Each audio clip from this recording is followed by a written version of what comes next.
आवाज येतोय ना जगदाय पे?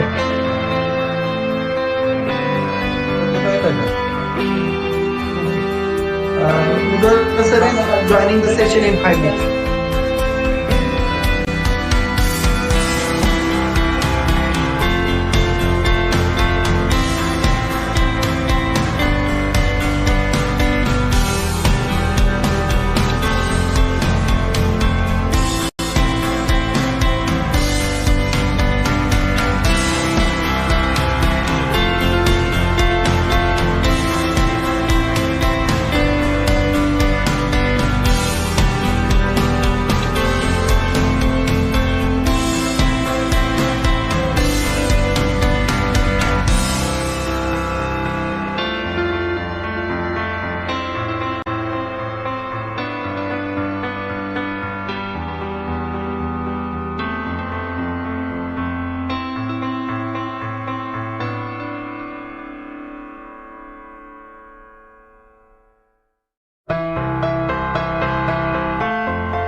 Very good morning and beautiful morning to all the students, faculties, and our honorable principal sir. And today's speaker, Professor Sabyasachi Majumdar sir, on behalf of Professor S.K. Patil from Mechanical Engineering Department. Welcome you all for today's webinar on application of computational fluid dynamics in industry and academia.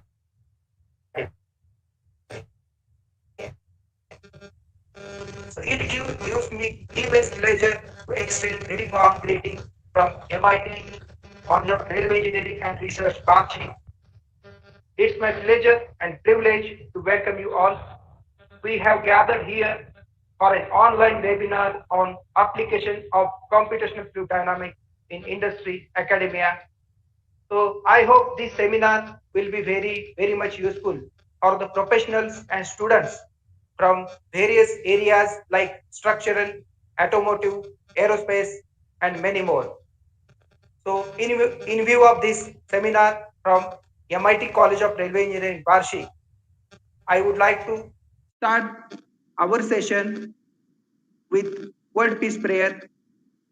I request all of you to be silent for a few minutes for the word peace prayer as per our tradition. Thank you.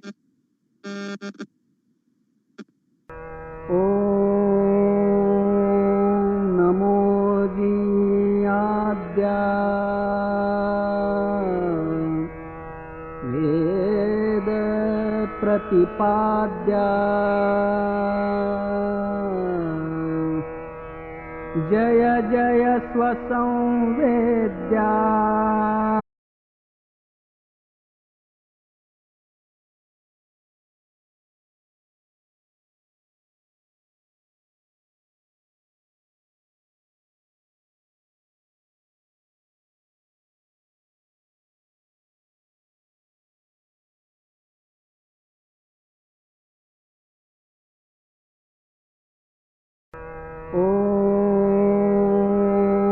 नमो जीयाद्या वेद प्रतिपाद्या जय जय स्वसंवेद्या आत्मरूपा देवातुति गणेषु सकलार्थमतिप्रकाशु म्हणे निवृत्तिदासु अवधारि गोदी गुरुर्ब्रह्मा गुरुर्विष्णु गुरुर्देवो महेश्वरः गुरुः साक्षात् परब्रह्मा तस्मै श्री गुरवे नमः।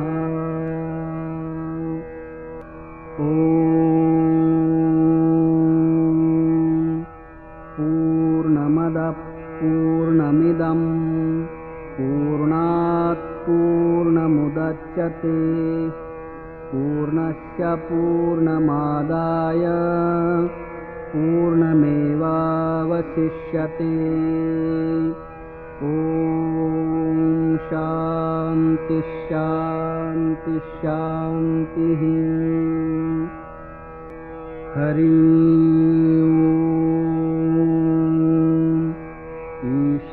ईशावास्यमिदं सर्वं यत्किञ्च जगत्यां जगत् तेन त्यक्तेन भुञ्जीथाः मा गृध कस्यचिद्धनम्।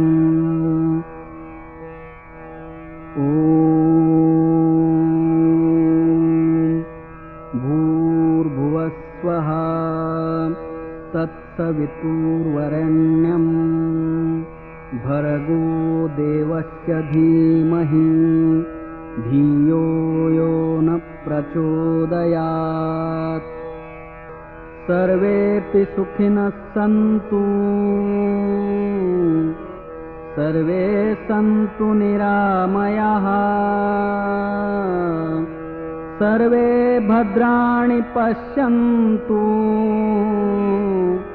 मा कश्चित् दुःखमाप्नुयात्।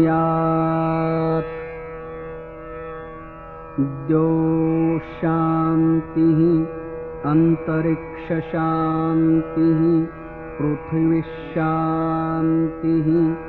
आपश्शान्तिः औषधयशान्तिः वनस्पतयशान्तिः विश्वेदेवाशान्तिः ब्रह्मशान्तिः सर्वशान्तिः शान्तिरेव शान्तिः सामा शान्तिरेधि। ॐ शान्ति शान्ति शान्तिः।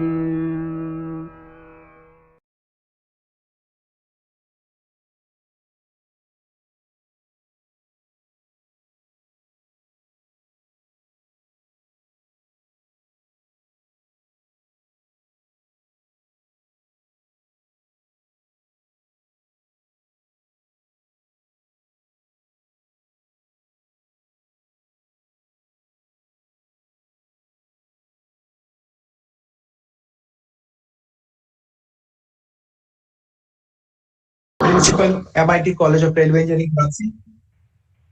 Welcome, sir. Thank you. I also heartily welcome to Mr. Sabita Mujumdar, sir, who is the speaker of today's session. I also welcome Professor Abhijit Pawar, sir, HOD of Mechanical Engineering Department. And today's webinar coordinator, Professor Jagdai, sir, and all the teaching and non-teaching staff and faculties from our college and department. Today, we are blessed to have Professor Sabyasachi Majumdar sir with us as an expert speaker. So, he is basically postgraduate in mechanical engineering with extensive overseas academic and industrial experience. He have worked in national and international universities affiliated with UK and USA as an expert in computer-aided mechanical engineering design and analysis. He passed BTech and MTech, both the degrees from National Institute of Technology, Durgapur, which is one of the best institute in our country.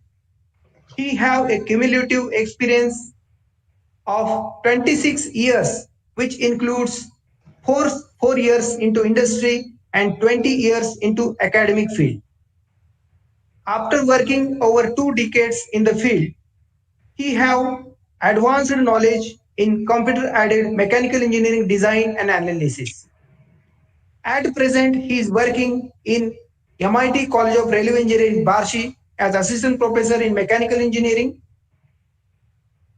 He is still a consultant for industry, academia, for CAD/CAM and CAE, not only for India, also for foreign universities and foreign consultants. Thank you, sir. Now, I request our beloved principal, sir, to give the message for all the participants of this program.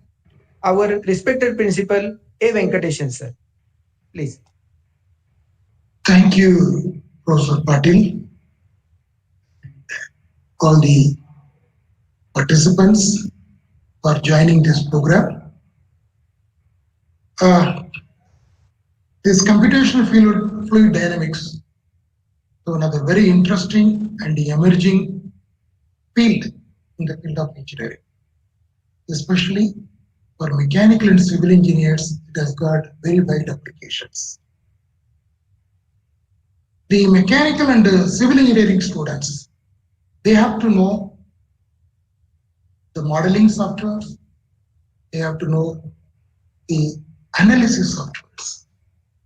Modeling softwares give them the idea before they do the real design. They need to know how exactly the final product will be.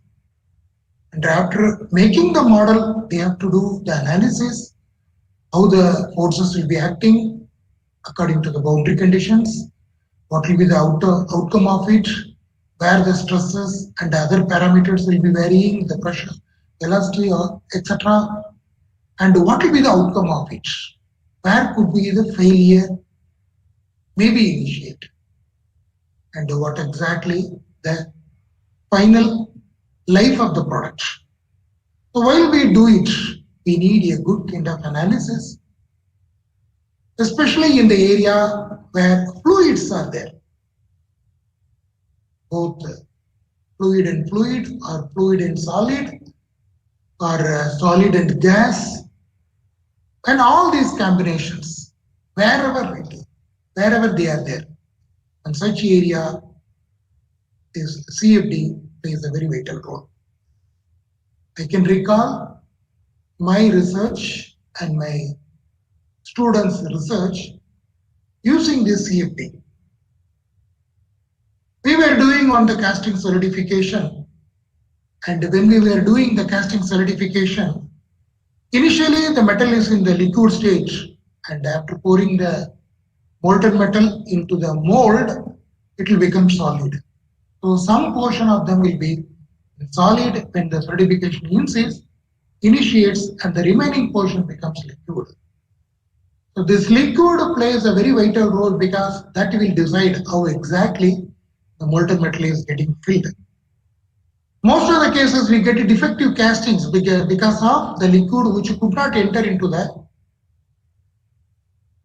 complete nook and corner of the mold, depending on the shape of the mold.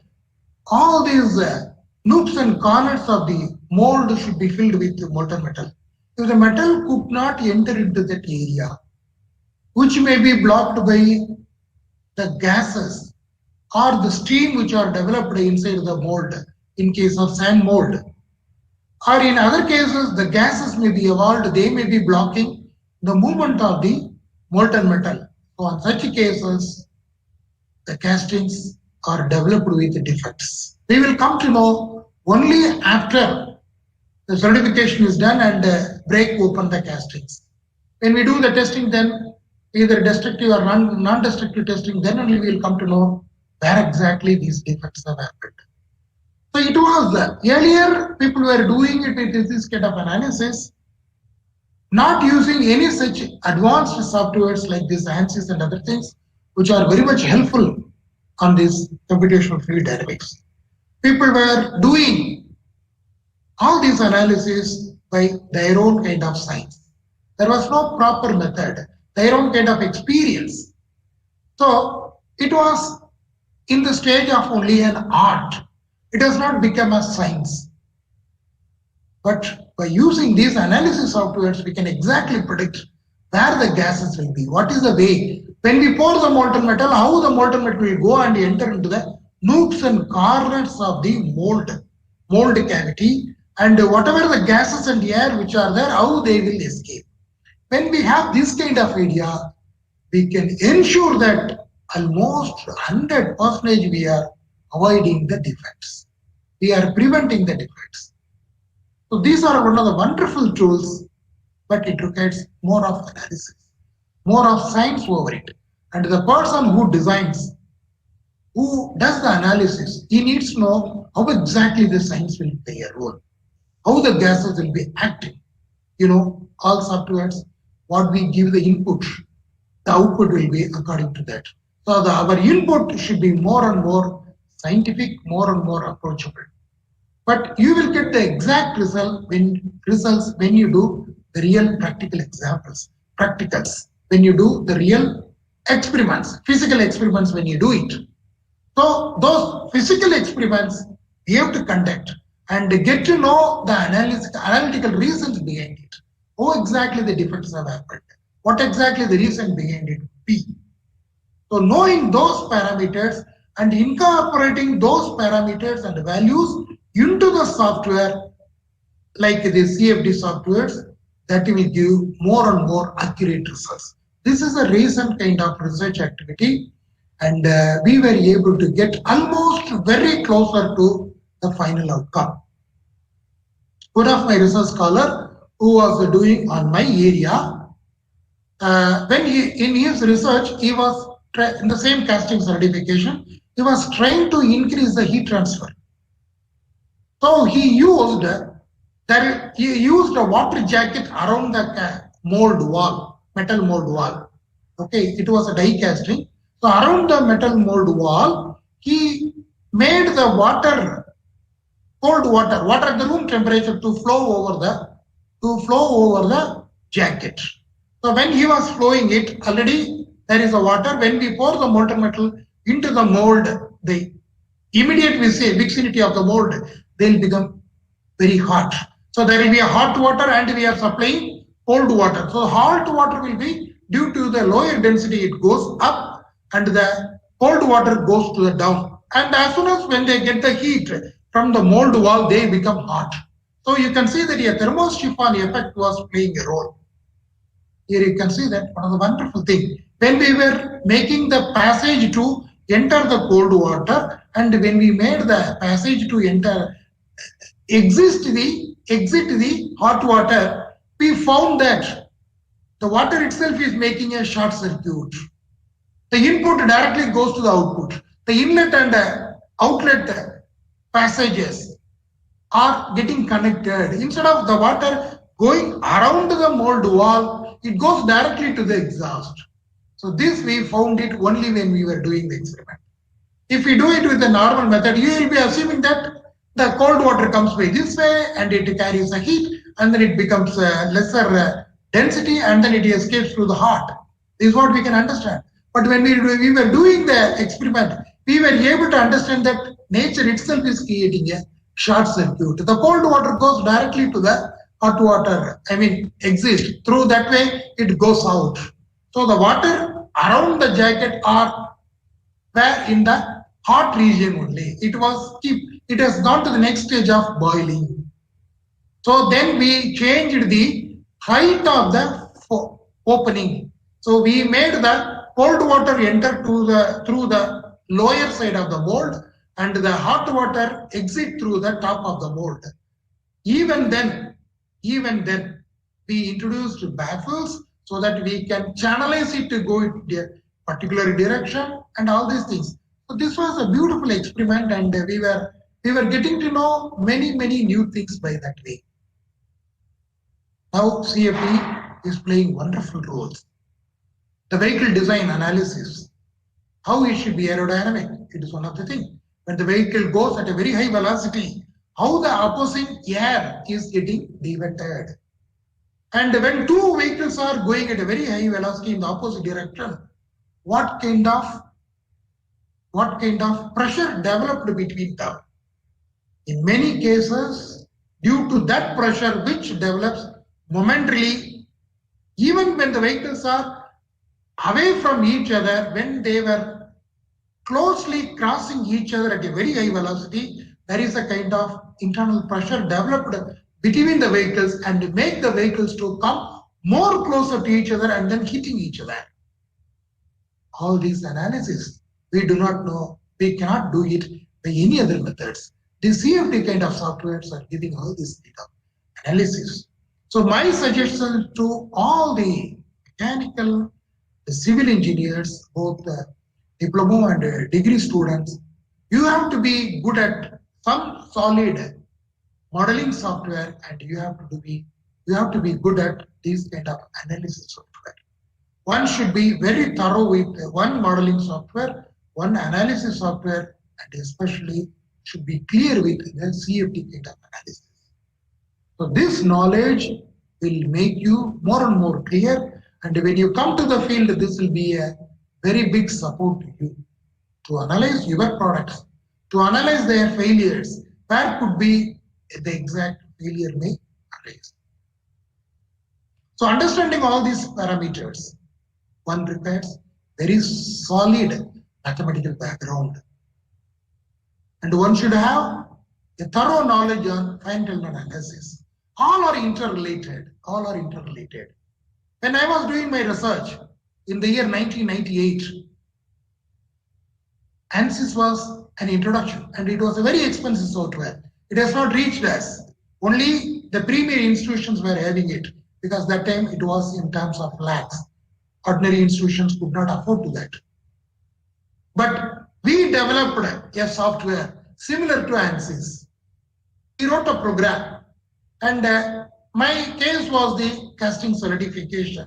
How can I know which portion is liquid, which portion is solid? And it is a transient case. When the time increases, the solidification varies. The heat transfer varies. So some portion becomes solid, some portion becomes liquid. Then we were not able to locate everything. So what we did mathematical analysis using FEA. We made them into meshes and every corner, every element, we noted its temperature. When the temperature is above the certification point, then we can say that it is in liquid. When it is below the certification point, then we can say that it is solid. This was my first paper which is available in the elsewhere journal and it has got a very good reach because of this simple analysis. So we have to do all these kind of innovative things and one should be thoroughly knowing that how exactly the natural phenomena are acting. So from that way, one can be more clear with it. That knowledge will be a greater support to us. I wish this workshop will ignite many minds and all our student friends to have a better knowledge about this software. And Professor Majumdar is one of the experts in this field. His modeling is excellent and his kind of analysis is an excellent one. And his knowledge in finite analysis is uncomparable. So the great expert is with us. I wish all our students, all the participants, and all the faculty members should get to know the maximum from it. I appreciate the mechanical engineering department, its HOD, and all the faculty members for arranging this wonderful webinar. In spite of all that, all the odds this program is taking up, I wish all the best. Congratulations to all. Thank you. Thank you very much, sir. I hope this speech was really informative and extremely helpful for the participant as Principal Sir shared background of this topic which is in line with the industry, and I hope this background knowledge it will be helpful for the participant to apply the knowledge which they will going to earn after this session in the industry and their research field. Thank you, sir. Now, I know you are waiting for very important session of our speaker. Now, I would like to request today's eminent speaker, Professor Sabyasachi Majumdar sir, to start his session. Over to you, sir. Professor Sabyasachi Majumdar. Good morning to all of you. First of all, I'll thank our MIT Program Management for giving us this opportunity for this webinar. And thanks to our respected principal, sir, Dr. A. Venkatesan. He has already mentioned the utility or the application of CFD in industrial field. By the same time, he has told how this can be used by the students in academics also. So today, without wasting time, let us start our webinar. And I'm trying to make this webinar useful for the students in such a way that it will be with some case studies, maybe which is very relevant in the industry. So before starting this one, I should tell a little bit of like CFD. So maybe I'll take minimum 1 minute because Professor Venkatesan has already told detailed about this one. So in CFD, what do we actually do? Actually, in CFD, we have to view the dynamics of flow particles. So the dynamics of flow particles may be inside an object or maybe outside any closed surface. It may be external analysis. It may be maybe you can say or like internal analysis based on different types of objects. It may be internal and external one. So what we do is we see the flow particles, how they are moving. Based on that, we can design that object. It may be like field in case of like chemical one, it may be in the mechanical one, it may be like your electronics one. So the field is very vast. We can apply in all fields. Sometimes you can say it can be utilized when you are considering outside our environment also. Suppose we are taking rays from sun, that one also can be applied. Sometimes you can say like radiation, those things also can be considered in CFD analysis. So without wasting time, let us start our presentation and we'll share some practical applications related to mechanical engineering only at this moment. So let us share some presentations. Just starting this presentation with, for this CFD analysis, we can do a lot of, we can have a lot of softwares like ANSYS may be there, SolidWorks may be there, but we think SolidWorks at this moment is emerging, and as a CFD tool, it can be utilized very in a bigger way. So we'll be explaining all these analysis and modeling parts. First, this analysis will be only for this CFD will be only for analysis part, and modeling part will not do. Only we'll try to concentrate our views on analysis part, and that will be done using SolidWorks software. So without wasting time, let us start presenting our webinar.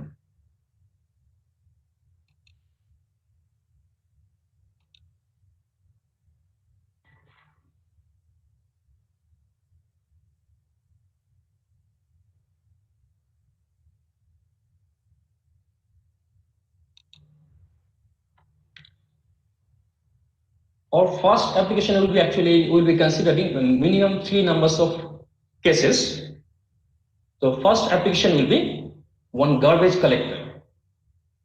So this is actually in this garbage collector we'll be following some kind of different technique known as you can say like particle study. This is very important. In garbage collector, what is happening is in this input end, this is a garbage collector, maybe the height is near about 10 meters. It's a very big garbage collector.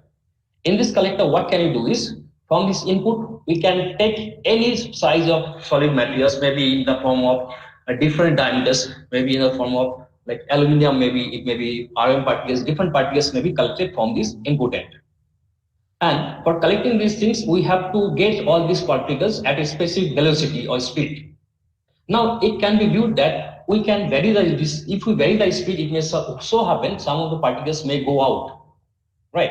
So, in this SolidWorks CFD analysis, you have to find out that at what speed we'll try to get a maximum amount of particles to be collected at the bottom surface. So, which simulation will show what should be the optimum speed to collect all the particles to be accumulated at the bottom of the surface, right? So, this is done using SolidWorks software.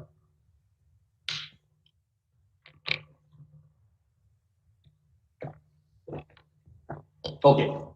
Now know that in SolidWorks we are following the principles of finite element, like it is following pre-processing, processing, and post-processing. Initially, in pre-processing steps, we will follow the modeling part. Then you have to apply material properties and boundary conditions, etc. After that, you have to go for processing, and finally, you have to go for post-processing. That means result analysis will be done. Here in this initial step, we have to go for pre-processing. What we have to do? We have to model it. Modeling is already done, so we need not waste time on modeling. First of all, we have to apply some boundary conditions for these things. Now, in CFD analysis, initially we have to create the flow simulation environment with the initiation of flow simulation from the software itself. Next to that, we have to depend on one wizard to start this CFD simulation environment. Let us start from the wizard itself to initiate this problem. Again, I'll tell you that in this problem, what we are planning to do is, we are planning to force some particulates from particles maybe in the form of iron particles or maybe aluminum particles, which will be passing from this input end at a specific velocity. At different velocity, we'll see what are the performance, how many particles are going out from this one, and By changing the velocity of those particles, we can have 100% accumulation at these surfaces also. And all these things will be viewing. So here in this case, you can see complete viewing is possible. That is what is actually is going on inside. You can view all these things through this simulation. So as we are starting this one, let us provide the name of this project as project 5. It is a default one. It will be initiated like project 1, project 2, etc. So we are starting this CFD simulation with project 5. Next to that, we have to select the unit system. So here we can have different types of units. Even we can use our predetermined user unit also. But as per normal practice, we are using SI system as the unit system. Next to that, we have to select different things, like suppose for temperature, we are having different units. So as for normal practice, for temperature, we'll take degree centigrade. There are different options are available, that mass, you can take different units, pressure, you can take megapascal. So different units you can select as per your requirement. Next to that, you have to move on to what type of analysis it is. So it may be, I told already, it may be two types, maybe internal and external analysis. So it will be definitely an internal analysis because we are trying to study the flow particles or dynamics of flow particles inside these garbage collectors. So it will be an internal analysis. And definitely excluding cavities without flow conditions. That means inside this one, flow particles will be observing. Next to that, we can see different parameters like heat conduction in solids. Definitely heat conductions will be there. But in our case, it is not the most important criteria. Our most important criteria is due to gravitational effect, we'll be forcing out some fluid particles or maybe some solid particles from this input end. And due to gravitational effect, it will be collected at the bottom portion. And as we are forcing these particles, some particles may be going out from the exit end. So heat conduction is not an important criteria in this case. If you want, you can exclude these things also. This is not important criteria. Okay. So if we want, you can exclude these things. No issues. Our most important part is here gravity. So we have to select the gravity in this case. Now gravity, as per your model, gravity direction can be varied. Now in this case, you can see the gravity direction is y, right? But the default case, you can see in the software itself, gravity direction is given as z. So as per our model, you have to change the direction of gravity. It will be in the direction of y. You can see here the direction of gravity will be y. So it will be, we have to change the unit from z to y direction. Let us provide that gravity to be minus 9.81 meter per second square, and along z direction it will be 0 meter per second square. And rotating device we are not following, and free surface, this is a different technique for heterogeneous mixes. So at this moment we will not be utilizing these two things. We will utilize for two different case studies. We have to utilize this rotation and free surfaces. At this moment it is not required. So we are following only homogeneous mixer, only one mixer. Maybe inside this one will be air will be flowing, or single solid particles will be moving inside this garbage collector. So next to that, you can see all these things are actually pre-processing steps. We have to make the model ready before going for analysis. So pre-processing steps are still going on, and next we have to select the like fluid or solid particles. In this analysis, actually initially we will take air as a input gas. By seeing the particles behavior, air particles behavior inside this one, as a post-processing study, we can incorporate those solid particles. Maybe it will be aluminium or any kind of like iron particles. Maybe in this case we'll consider aluminium particles. So initially, to see the flow simulation inside this garbage collector, we'll select air particles. So selecting air, and next to that, these are the actually wall conditions. So default thermal wall conditions, default adiabatic wall conditions we are considering. We are not changing anything. So as for default values, it will be taken care of. Next to that, you have to see the thermodynamic parameters. It will be atmospheric pressure equal to 1 G 1325 Pascal, and temperature, it is given in Kelvin. So we can change this one as per requirement. Let us go back to the pre-processing steps again. So we can change the temperature scale from Kelvin to centigrade. We'll change it. Let us go back and we can change this temperature scale. We can change it from here, like temperature, it will be degree centigrade from Kelvin. We can go back and we can go forward. to see whether the change has been incorporated or not. Okay. Now you can see the temperature of atmosphere is 20.05 degrees centigrade. Let us change this one to 20 degrees centigrade. And these parameters are default. We need not change these things. And let us finish this. Now you can see this is the actually computational domain. This is the space inside this, all these iterations or calculations will be taken care of. This is known as computational domain. Now let us rotate this a little bit. You can see this is the domain. Now always it is preferable to have the domain to be as small as possible. And also while considering this domain, you have to be assured that all the parts of the model should be inside this domain. Anything should not be outside this domain.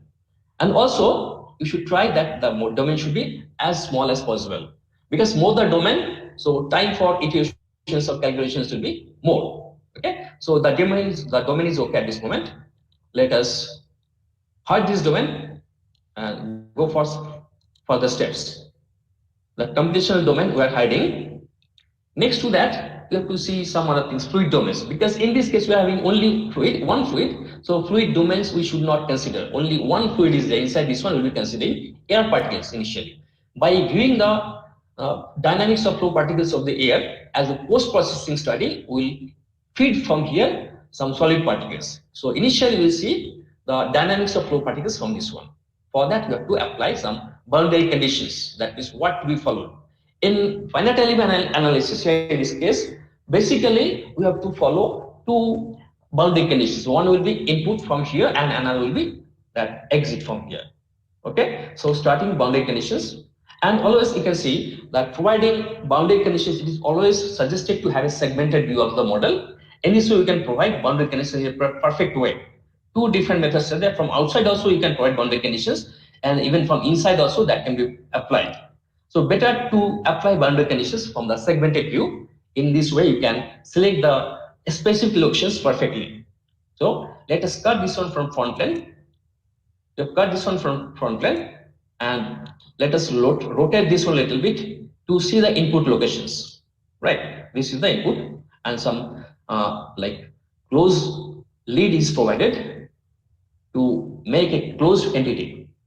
Next, we have to provide boundary conditions, input locations, input boundary conditions. That means we have to provide air at a specific velocity. Let us insert boundary conditions. And as the boundary conditions, you can provide mass flow rate or inlet volume flow rate or velocity, whatever it may be. Let us consider some inlet velocity from this location. Let us select that lead from inside. So velocity at this moment, let us consider this velocity of air particles will be 70 meter per second.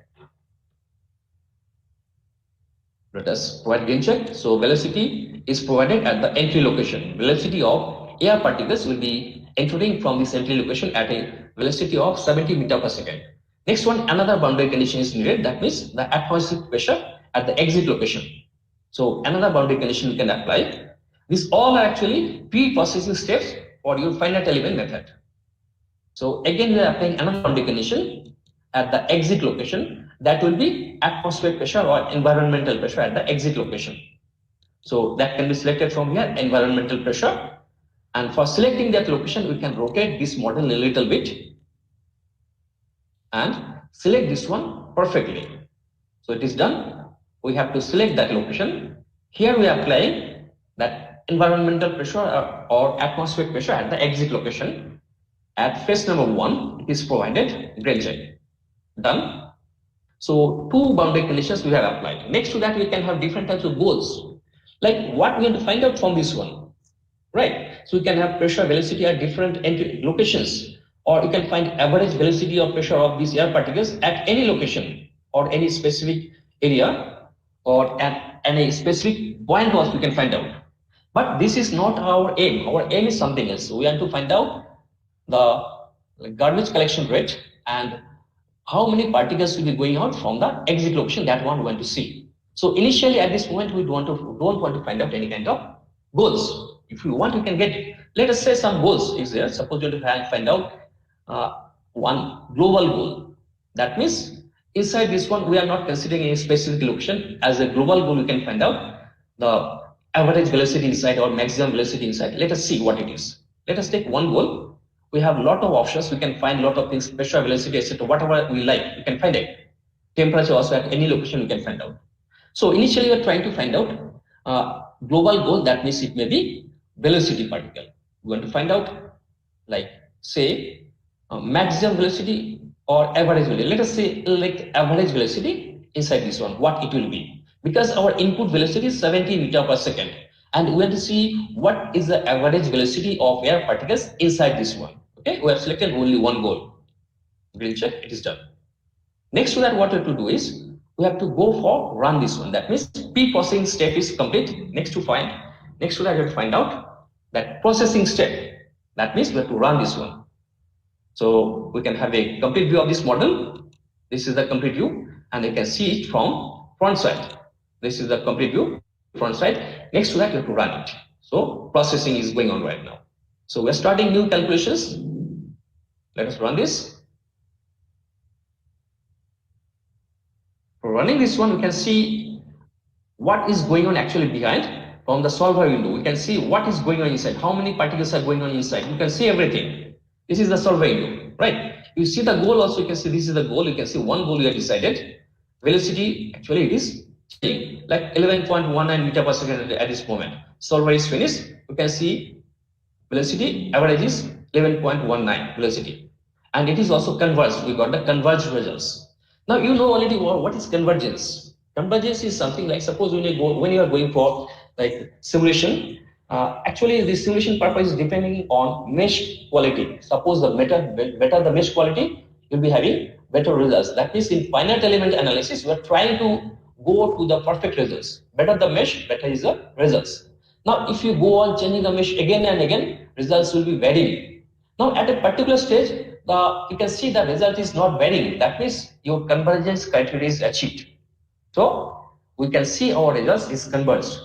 Next to that, we can have a lot of things from this garbage collection model. But we don't want to see all these things because our main aim is something else, or particle study, which is completely unusual in normal CFD analysis case. So let us see the dynamics of flow particles, how this air particles will be flowing. That can be viewed from the results as post-processing steps. Now processing is complete. Next to that, we have to go for post-processing. That means we can find out results. From here, you can see results can be viewed in the form of cut plots. Different types of cut plots may be in the form of pressure, velocity, etc. throughout this one. Right? Let us see one cut plot, because this is not our most important part. Let us see one cut plot.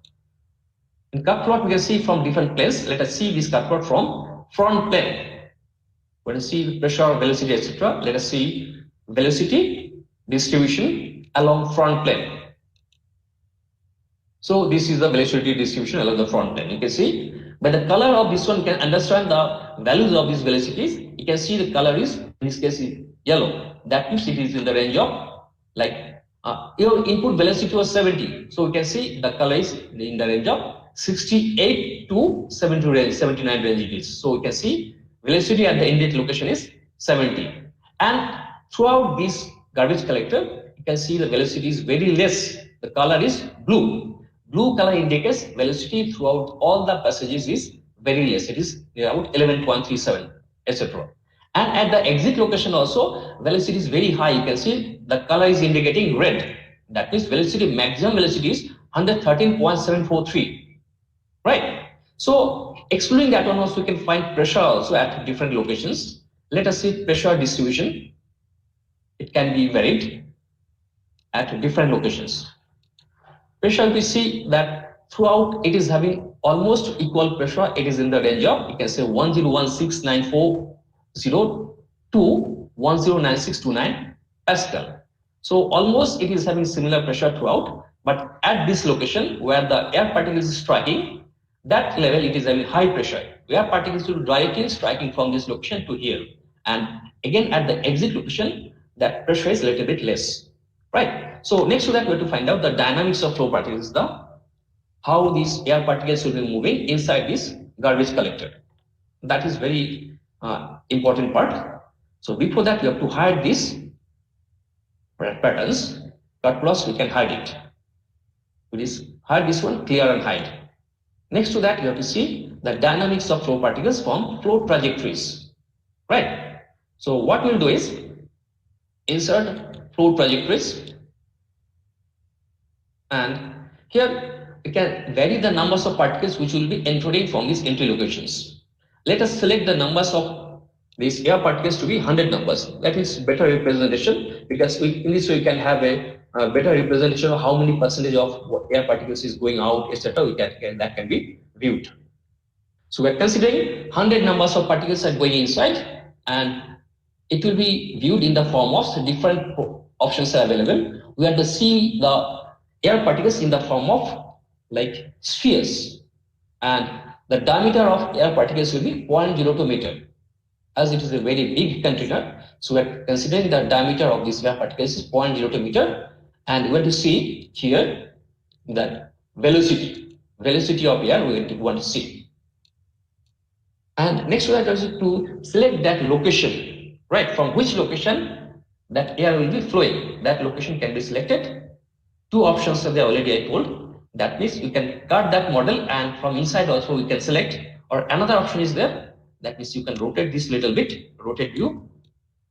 And here you have to select in a different way, like select other, and select the lead number 1. That is, it has selected the entry location. That means we have provided from here air particles, 100 numbers of air particles will be moving with a diameter 0.02 meter, and you want to see how these flow particles will be moving. Let us see those particles. Green check. Now the potential study is running. Now let us see from front view. It will be easy to understand this behavior of flow particles. Okay.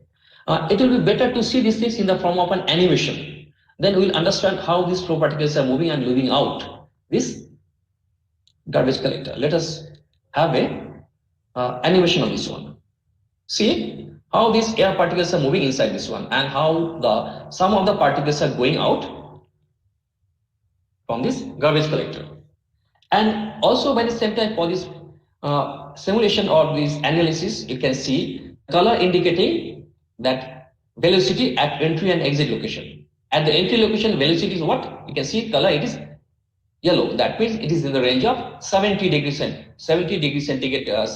per second velocity at the entry location. And similarly, at the exit location, the color is indicating red. That means exit velocity is 113.743 meter per second. And in all other cases, the color is blue. That means velocity is very less. It is in the range of 11.374 meter per second. Right? At different locations, again, here at this location, you can see color is different. It is in the range of 22 to 45 meter per second. So at different locations, you can find what are the velocity of different air particles. Now, this is actually your post-processing. From this post-particle processing, we are finding out only air particles. This is normal CFD analysis. But next to that, what we want to do is, as a post-processing study, instead of these air particles, we want to go for particle study, solid particles we want to see. Our main aim is to see at what velocity, if we force these solid particles, we want to have 100 numbers of particles to be accumulated at the bottom of this garbage collector. Try to understand what I'm talking about. Our aim is to find at what velocity 100% particles will be accumulated. None of the particles will be going out. That want to be assured. We want to be assured that one. Okay. So let us close these things. Let us clear and hide these flow trajectories.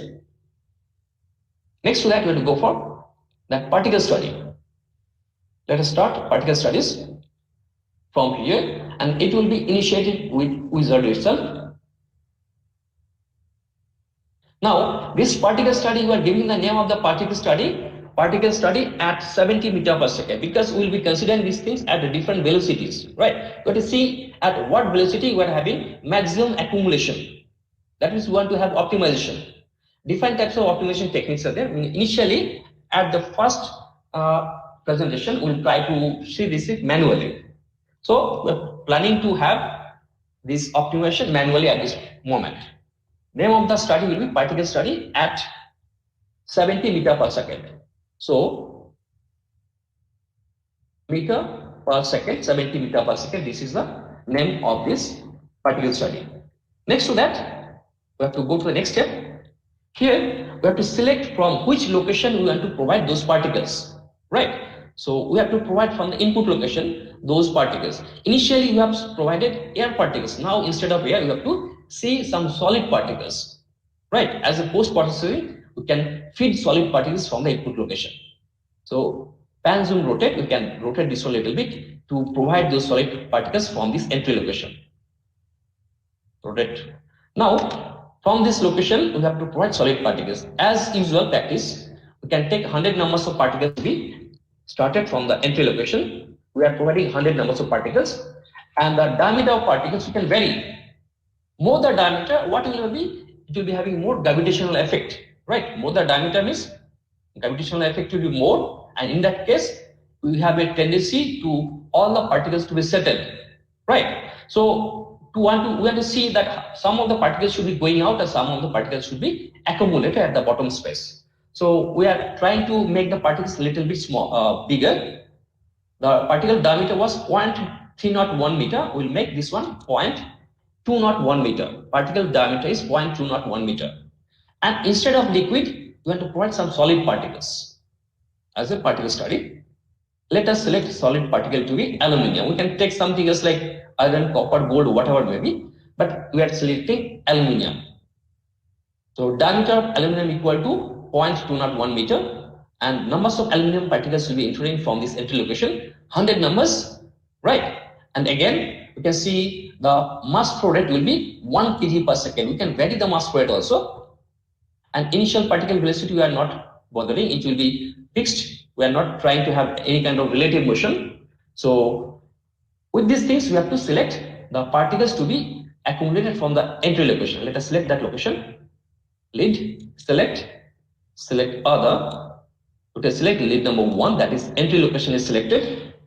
Next to that, we will see some other parameters also. These all are actually for particle studies.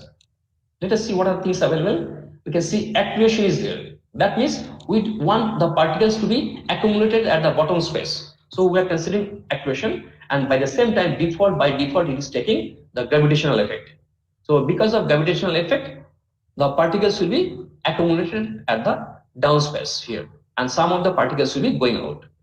So we are considering accretion. Erosion effect will not be there because nothing will be washed out. Next to that, we can see what else is available.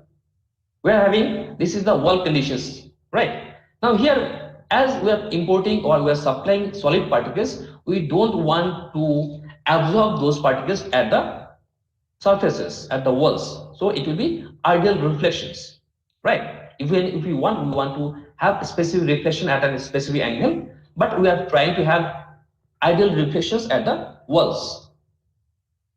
Next to that, let us see what are the things available. We are having the results in the form of trajectories and statistics. We have to see the particles in the form of statistics, by the same time trajectories also. It will show the path of these solid particles.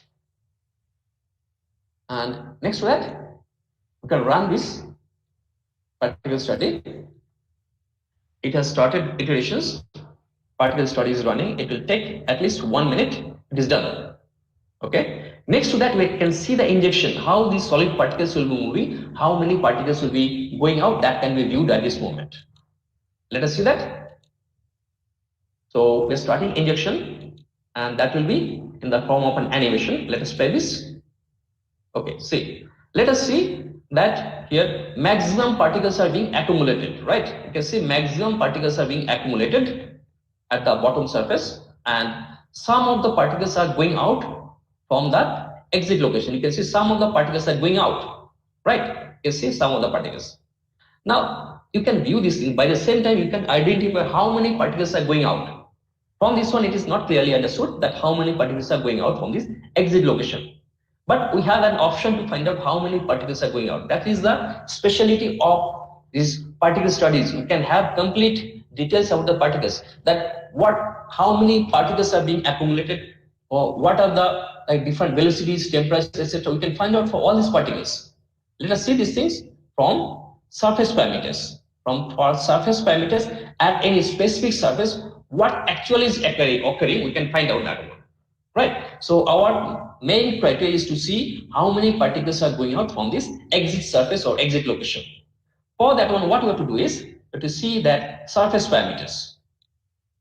Insert surface parameters, and here a lot of things are available. You can find out density, mass, pressure, etc. We are not bothered about these things. We have to find out how many particles are going out. So we have to find out numbers of particles to be going out from the exit location. So we're trying to find out numbers of particles, right? From which location? From this location. So we have to select that location. We can rotate this one a little bit to have a better location. Let us rotate this one. Okay, fine. Now we have to find that location. Phase 1 is already selected. Phase 1 means that location from entry location.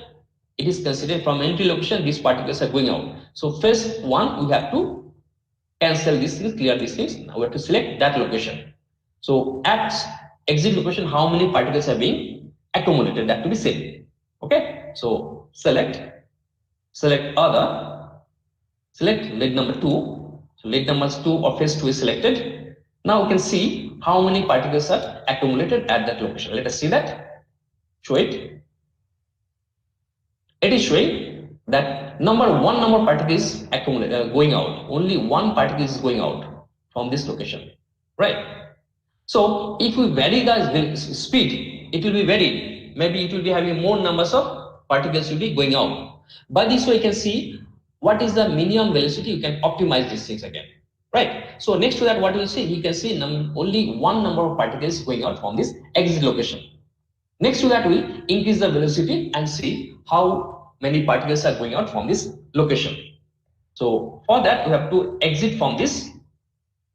Initially, we'll see that dynamics of flow particles should be, or injection should be disabled. We can clear and hide these things. And next to that, that surface parameters should be clear. That means we don't want at this point, clear and hide all these things.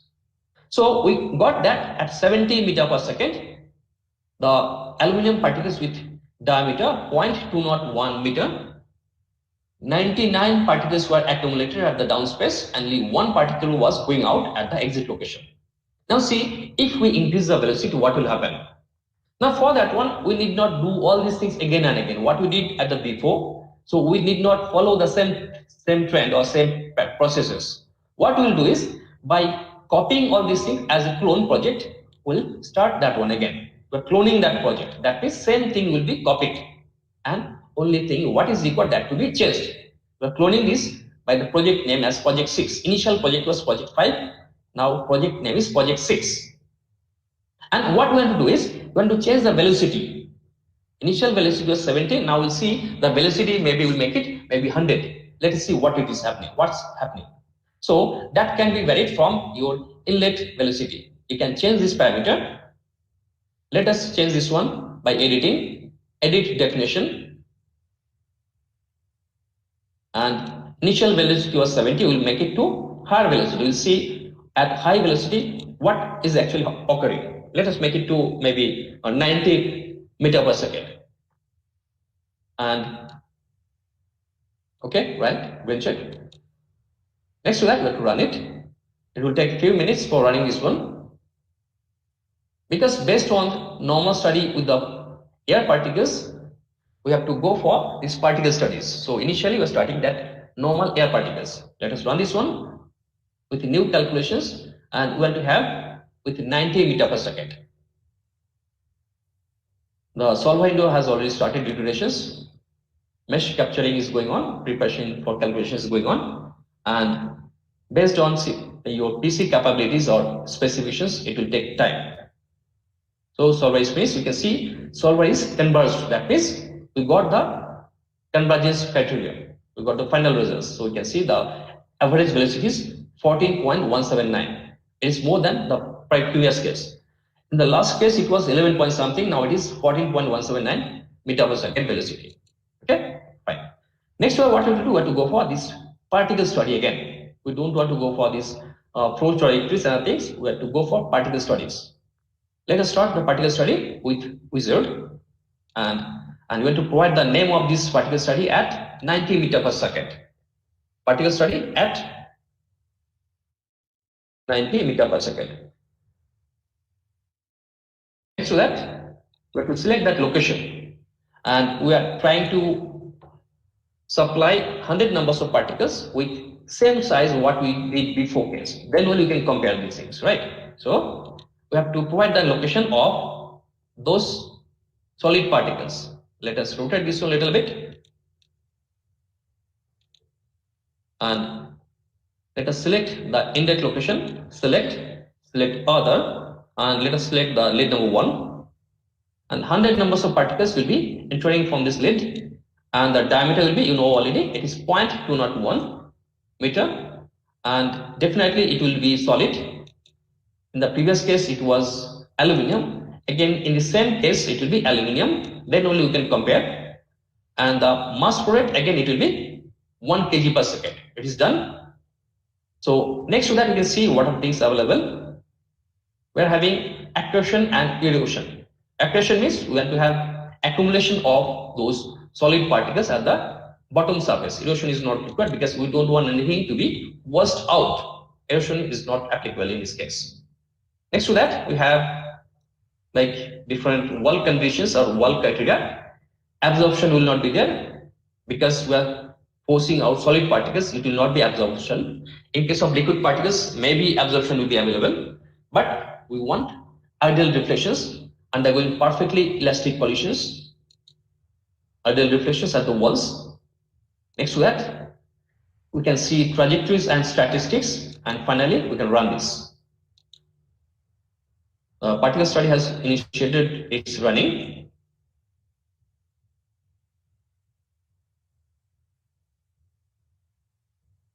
Done. Let us see this one from front view, and now let us see the particles, how many particles are going out from this injection 2 at 90 meter per second. Injection 1, let us play that one. You can see here more numbers of particles are going out from the exit location, right? And again, all the parameters are changing. You see here the velocity is very high. It is in the range of very high velocity. It is pressure, no? Pressure is high. By the same time, you can see velocity also. If you like, you can see pressure and velocity. So anything. You can have a lot of things, turbulent energy, turbulent distribution, lot of extra things you can see. But our case, we want to have velocity. Okay, see, let us see that. So we can view that more numbers of particles are going out as we are increasing the velocity. Okay, now we can find out how many particles are going out. Okay, like following the same thing what we did before, we have to go for surface parameter. We are initiating one surface parameter again, insert surface parameter. At any specific surface you can count or you can find the parameters for any specific numbers of particles, right? So now at this moment at exit location we have to find out how many numbers of particles are going out. Excluding that also we can find out a lot of other things like total mass accumulation rate. How many mass is accumulated and mass accumulation rate at this location, how much, that also can be viewed or can be seen. So numbers of particles we are bothered about. Let us see that from this location, right? Now phase 1 it is showing that phase 1 means the entry location that to be disabled. Let us clear these things and we will see from this exit location. At any location you can find out. So we can rotate this little bit and we see that location for exit end. So we're selecting that exit location. Select other. Lead number 2 is selected, and we'll see the numbers of particles to be accumulated at the exit location. So let us see that from here. Instead of that, we can export this to Excel and go for further detailed analysis. So we don't want that at this moment. We can go to, you can see from here itself. Let us see that 16 numbers of particles, that is 16%, because we have considered only 100%, 100 numbers of particles were entering from the entry location. And here, when the speed is 90 meter per second, you can see from the surface parameters, numbers of particles accumulated at the exit location is 16. By the same time, you can see that accumulation rate, total mass accumulation rate is 0.1529 kg per second, right? 0.1529 kg per second, because we are providing from the entry location at 1 kg per second, and 0.15 kg per second is collected at the exit location, right? So these are the things. Now next to that, what can you do? Next to that, you can go something else, like if you decrease the velocity less than 60, right? Before at 60 meter before the velocity was how much? 70 meter per second. 70 meter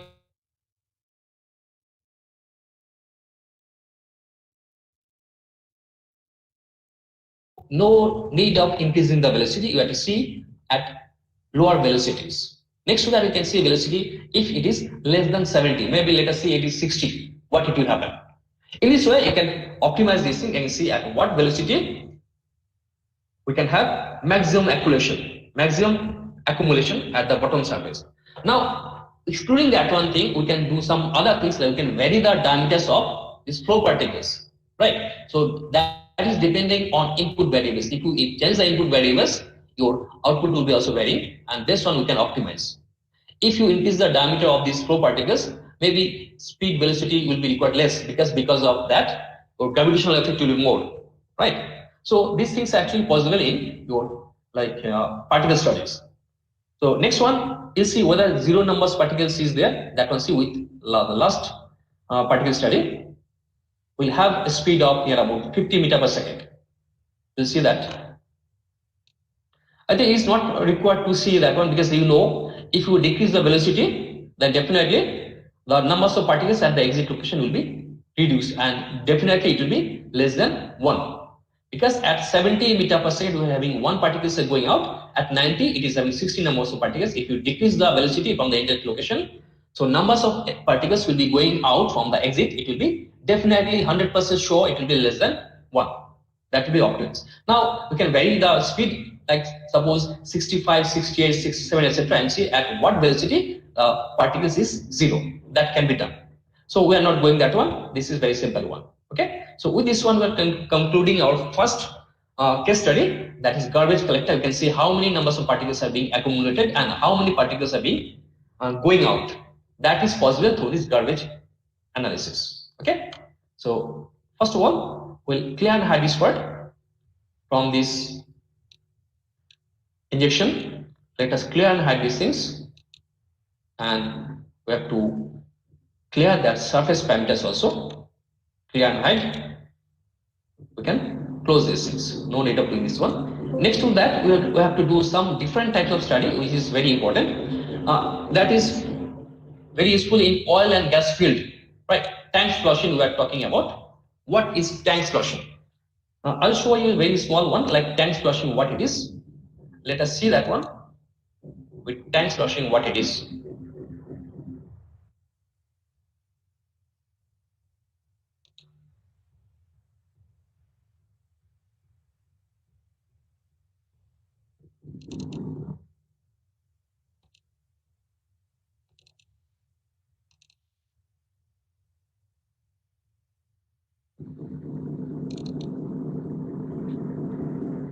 See, this is tank flushing actually. What is happening?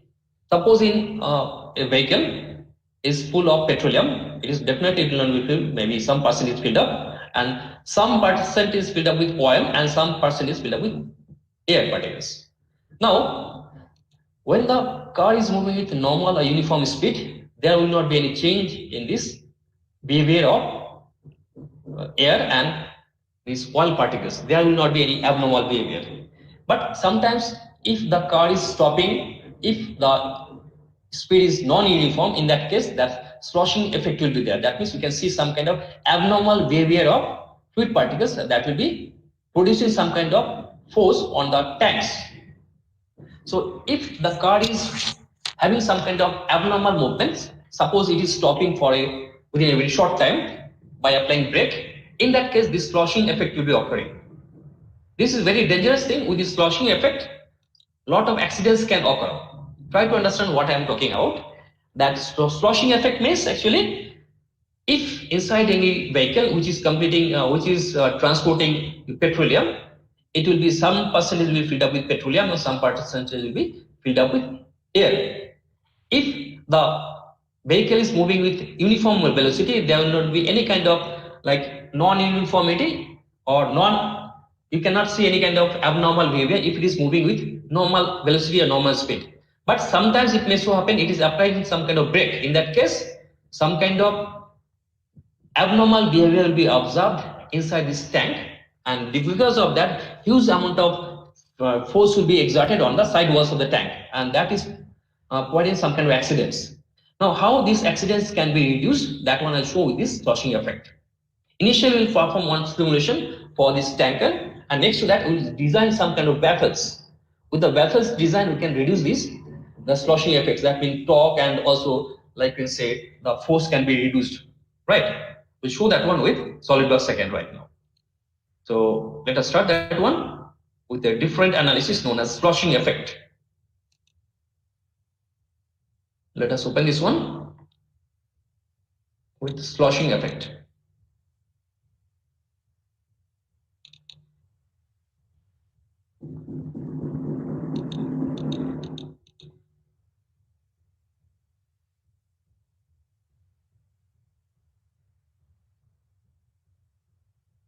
Let us select this one, sloshing effect of tanks.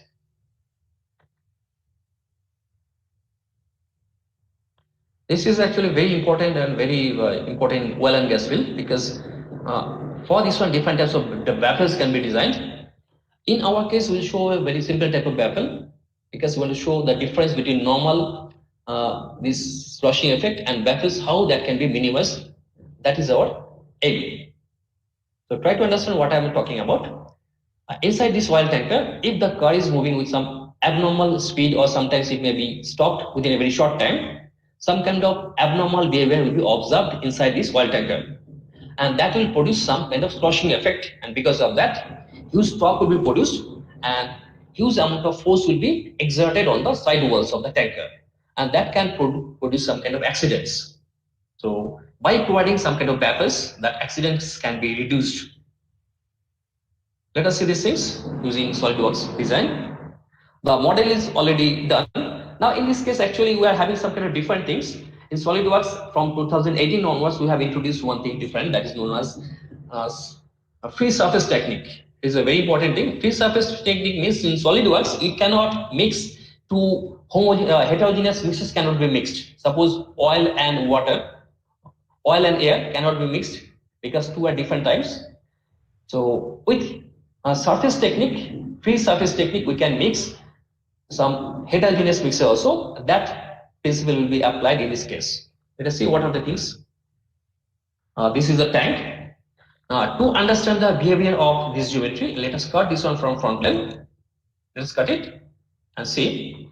Actually, the down part, this one will be filled up with oil, and for considering oil, we have considered propane, and the top part will be filled up with air. So these two are homogeneous, not homogeneous mixture, because two are different types, oil and air. So by using our free surface technique, we'll see by the sloshing effect how it will be mixed, right? And the behavior, how it can be reduced, the sloshing effect can be reduced, that one also we can see. So we can start this one. How to start this? So for starting this one, what we'll do is, we can start from flow simulation, and the environment will be initiated with the wizard itself. So starting this flow simulation with the wizard itself. That means environment is taken care of. Now the project name will be project 1, and unit system, as usually we are taking SI system, and pressure it will be definitely Pascal, and temperature will be degree centigrade. Though in this case temperature is not that much important, because we want to see something else. We want to see the sloshing effect, that means velocity, pressure, etc. important. Temperature is not that much of important, yet we are considering temperature, and other things not required. Next to that, you can see it will be an internal analysis, and heat conduction solids are actually not required because we are not concerned about that one. We want to see the sloshing effect. So what we'll do, it will be like heterogeneous mixture, so we have to consider free surface technique. By the same time, gravity effect will be also there. You can see gravity effect. And the direction of gravity can be viewed from here. Direction of gravity is y. You can see here, direction of gravity is y, right? So we have to change it from z to y. It will be along y direction. It will be minus 9.81 meter per second square, and along z component it will be 0.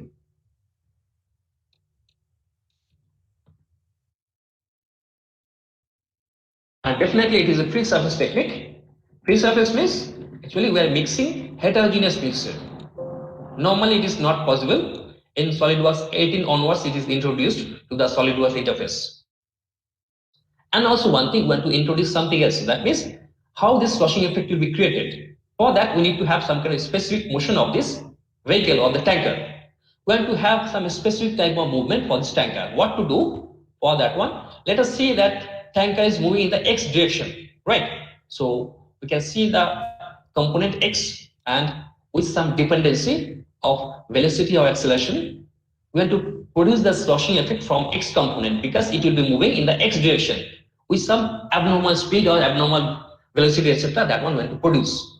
So it will be started from x component and dependency. What can you do is we can have a constant speed, right? If you have constant speed, in that case there will not be any kind of unnatural things. So we want to produce something which is unnatural, right? Then only sloshing effect can be initiated. Can have these things with different types of velocity. Let us produce a graph with abnormal behavior of velocity or acceleration, right? Let us produce a graph. Suppose at 0 time we are having velocity equal to 0 meter per second. At 0 time velocity is 0 meter per second. Next to that, suppose at 2 seconds velocity is equal to 5 meter per second, right? Next to that, again say suppose 3 seconds we are producing this effect. After 3 seconds, let us see the velocity or acceleration will be again 5 meter per second. So it is running for 1 second with constant acceleration of 5 meter per second. Next to that, immediately it will be stopped. So we want to produce a simulation of sloshing effect. That means we want to have something unnatural. It has started with 0 acceleration. After 2 seconds, it has obtained an acceleration of 5 meter per second. And next 1 second, it has maintained the acceleration of 5 meter per second. In the next 4 seconds, it will come down to 0 again. It will come down to 0. We are trying to produce something abnormal behavior of the vehicle or the tank. 4 seconds, it is having 0 acceleration. Let us consider this one for 10 seconds. No, let us say this one for 10 seconds. 10 seconds we are considering. 10 seconds, let us see, this one will be for again 0 acceleration.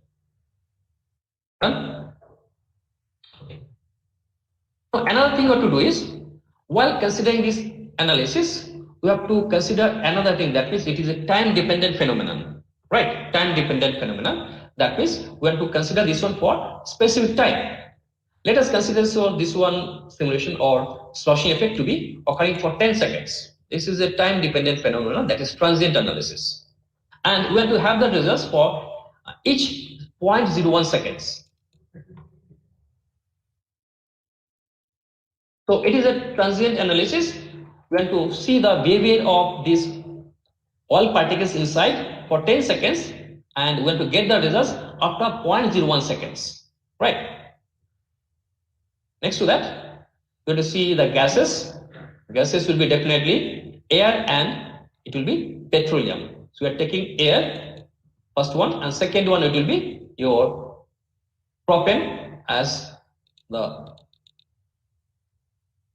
petroleum. We are taking propane. So these two are actually heterogeneous mixture. We cannot mix these things. So we are selecting these things by using free surface technique. Next to that, this is actually default thermal wall conditions and roughness conditions. We are not checking any default conditions of walls we are considering. Next to that, The atmospheric conditions, we can select the atmospheric pressure to be 10135 Pascal and temperature to be 20 degrees centigrade, though temperature is not having that much of effect in this case. And concentration, initial concentration, it will be having your air should be inside. Inside it will be having air and some part will be filled up with propane. Okay, let us finish this. Now another thing, so you can see here this actually while modeling these things, what we did is we have made this part is solid.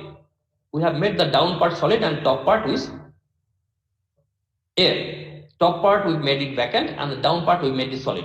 That's why if you see the computational domain is actually the space through which we are having all these equations or calculations.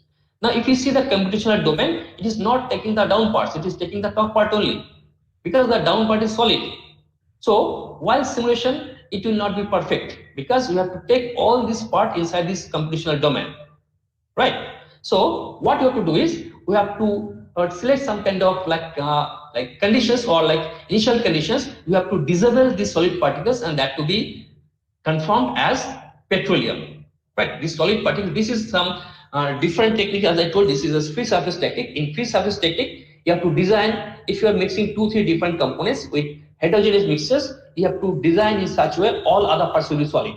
And while providing boundary conditions, that solid can be provided with those requirements, right? So we'll do it right now. Let's see how to provide this solid material as propane. So from conditions, we'll select initial conditions. And what we'll do is these solid particles we have to disable and that to be air-welled with petroleum or propane. So what we'll do is we will select those solid particles from the geometry itself.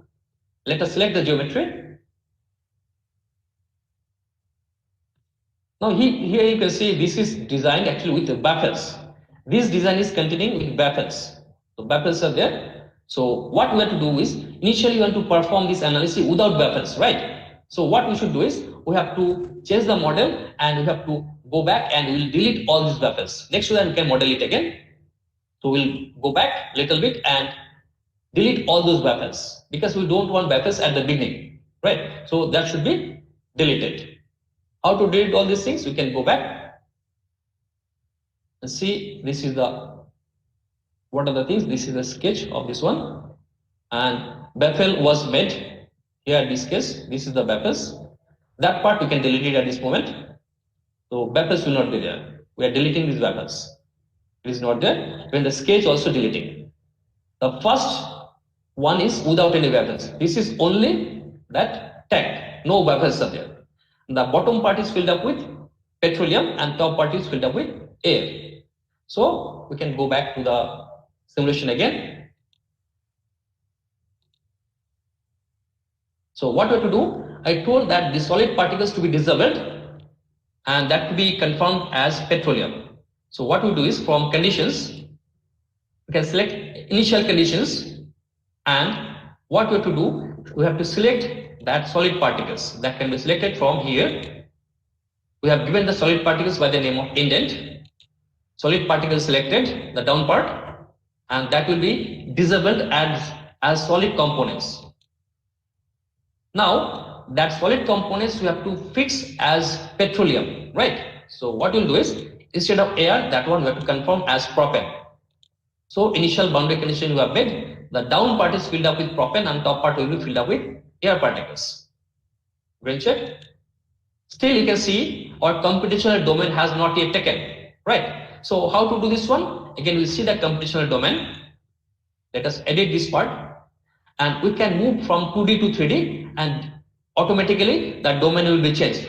See, from 2D to 3D. Now see that domain is already changed. As we have taken inside this one, it is filled up with propane and top part is filled up with our air particles. Now let us rotate this and see.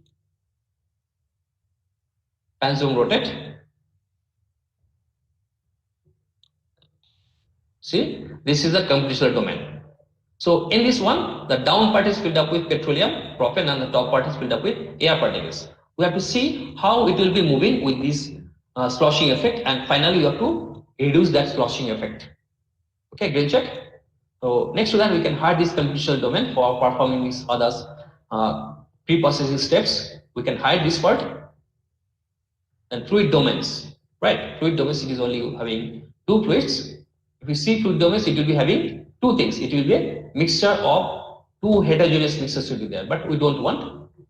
Automatically, it will show two different fluids are there.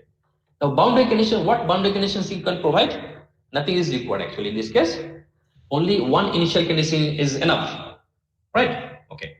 Now, another thing is required. As it is a transient analysis, in transient analysis, with SolidWorks phenomenon, we have to initiate something else that is known as, here you can see, one thing is known as calculation control options are available here. From calculation control options, we can have a lot of things extra. Let us see what things are available. Calculation control options. And here, we can see from saving options, we can change it. The selected parameters should be periodic for transient explorer. And from here, fluid properties, you can change it as per our requirement. We are to see that immiscible propane and air.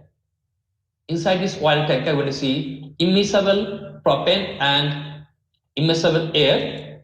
By the same time, we are to find out volume fraction of air and volume fraction of propane also, right?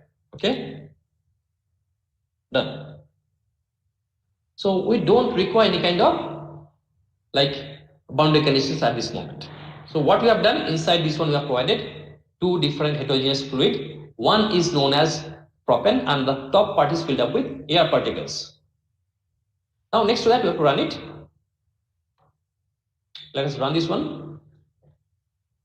And instead of running, we have already run this one with project number 4. We can view that. We have already made this with same conditions. And also another thing, if you want to see that like different effects of force and torque, etc., some kind of goals you can do. Some kind of goals you can make. We'll show that how to make those goals. Goals will be your force and torque. By the same time, you can see dynamic pressure also. Let us go back to project 1 again. This is a project 1. So our steps are ready. Now to define the goals, we can start from here. Goals, insert some goals. Right, what will be the goals? The goals will be in the form of global goals. We're going to have global goals. Like we're not considering any specific surface. Global goals. What we're going to have? We're going to have dynamic pressure, right? Average dynamic pressure. By the same time, we're going to have something else like we're going to have force. We're going to have force and also torque, that means pitching effect, right? Torque, you can say force in the y direction will be actually force in the y direction, not force going to.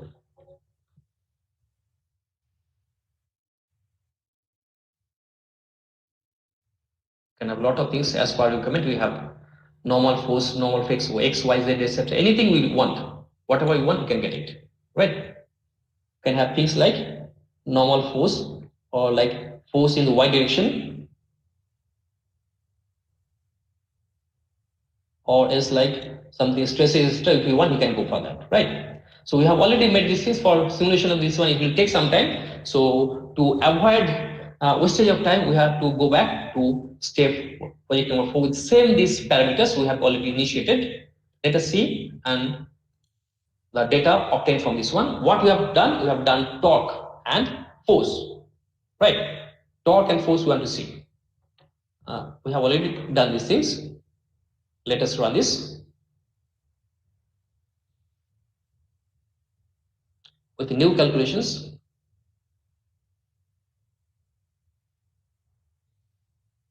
The solver window is starting. Actually, from the solver window, we can see what actually is going on inside, right? You can see here, like we have some goals. You can see what are the goals and how it is performing at different stages because it is a time-dependent phenomenon. No, you can see the dynamic pressure is increasing. So different iterations are going on. At 70 or 80 numbers of iterations we got, the average dynamic pressure is 170, 190 Pascal, and even force and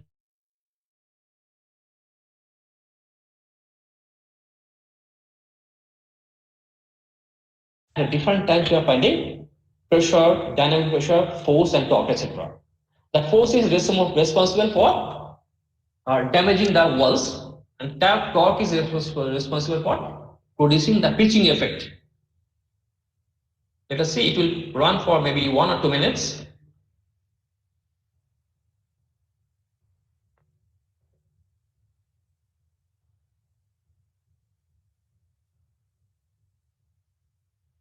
Already it has achieved its convergence criteria, almost achieved.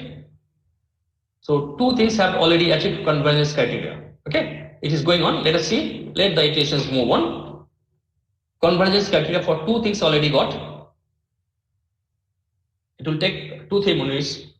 So next to that, what we'll do is see visually. We'll see how the sloshing effect is producing and what will be the torque and force, excluding those baffles. And next to that, we'll make the baffles and see how this behavior is changing, how this sloshing effect can be reduced or minimized.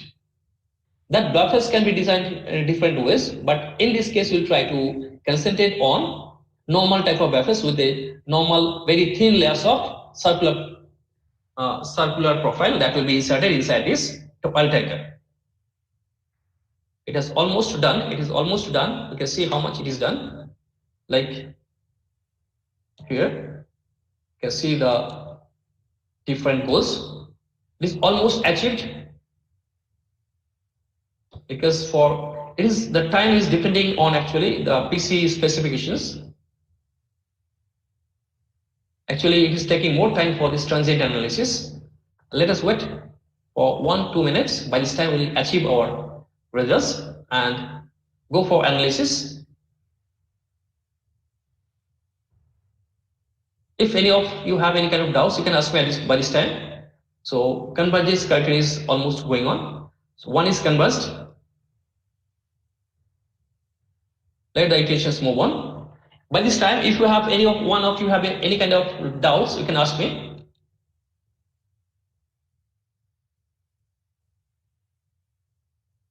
So here in this case, when you see the sloshing effect, we have already created one abnormal behavior. That means the car or the tanker will be moving. Initially, at time 0, it will be having 0 acceleration. At 2 seconds, it will be moving with 5 meter per second square acceleration. At 3rd seconds, it will be having same acceleration of 5 meter per second. 4th second, it will be turned down to 0 acceleration. And again, up to 10 seconds, it will be having 0 acceleration. That means immediately it has stopped. So because of immediate stopping of this vehicle, some sloshing effect will be produced inside. And that will produce huge amount of torque, and also it will produce huge amount of force.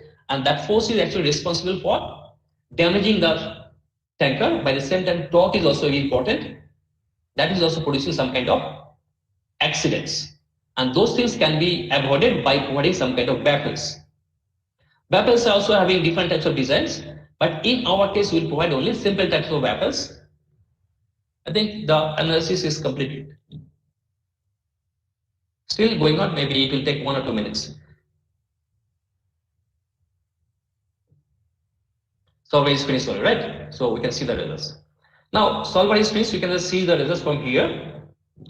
And before starting this one, we have to initiate that transient explorer. This is a new thing. Transient explorer, this is introduced from 2018 onwards from the SolidWorks interface.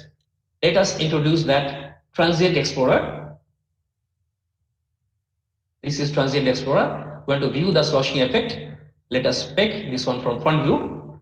And here I want to see that sloshing effect, right? Okay, so let us see that cut plots. Insert cut plots. And from this class cut plots, we want to see immiscible propane, because it is half part is filled up with propane, the down part is filled up with propane, and top part is filled up with air particles. You have to see the behavior of this one for particular timing of 10 seconds, right? Let us initiate this one, see. So up to 10 seconds, you see, up to 10 seconds, this is happening like that. Initially, actually, we have provided some kind of acceleration from 0 to, you see the behavior of this sloshing effect. Try to understand. We have provided some kind of abnormal movement of the tanker initially at 0 seconds, it was moving with 0 acceleration. At 2 seconds, its acceleration was 5 meter per second, and 3 seconds also its acceleration was 5 meter per second. On 4 seconds, it was reduced to 0, and up 10 seconds, it was having 0 velocity. So by the same effect you can see here, because of this sloshing effect, the pitching, and it is producing huge amount of force, right? Those things you can see. Now this is actually your known as transient explorer, and we are seeing what? We are seeing that fraction of petroleum and air. Now let's see something else. Let us clear and hide these things, and we want to see something else. Clear and hide this part, and we'll see something else. Let us close these things. Let us see some other things. Suppose insert cut plots. We want to see, instead of immiscible propane, we want to see something else. Suppose velocity, right? You see velocity, or velocity in the x direction, because it was moving in the x direction. Velocity in the x direction, let us see. Done.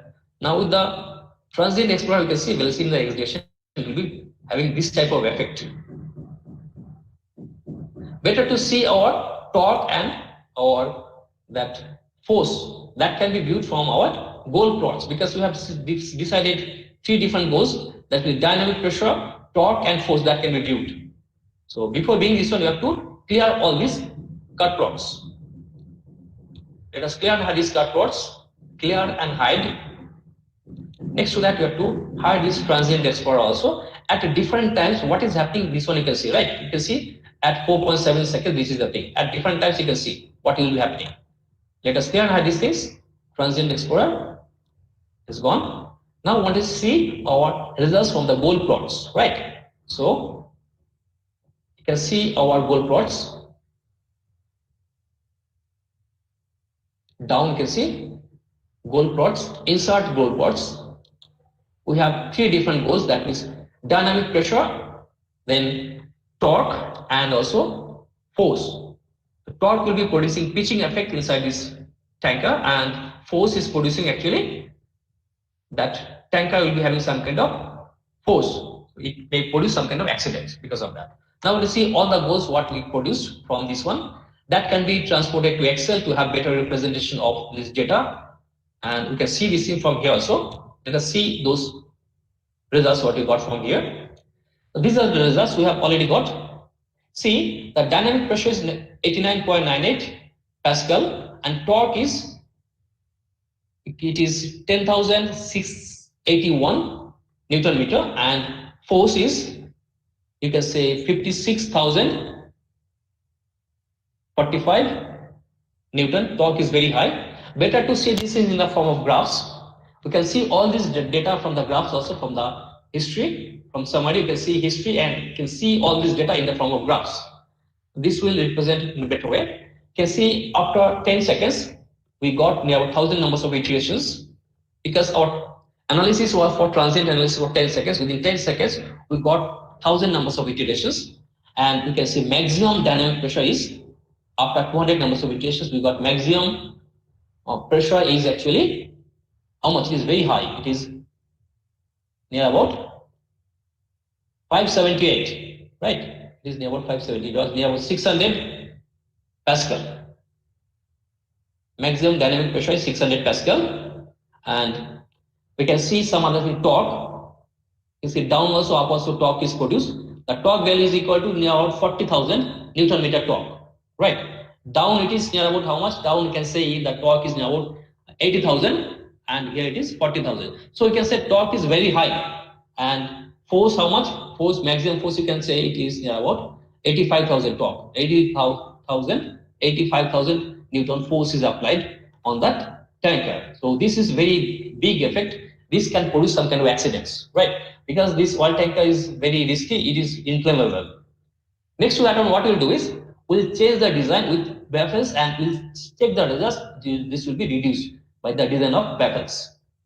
Let's close this one, and we have to go back to a different model with baffles. So how to do these things? We'll change this one. How? We'll take this one as copy as a clone. We're copying these things as a clone. and the name of the project will be project 5. And what we'll do is from the geometry itself, we'll provide some kind of baffles here at this location, right? So how to provide those baffles? We have to go back to the geometry. We can go back to the geometry here and see the front plane. This is the front plane. We can draw it from here. Sketch.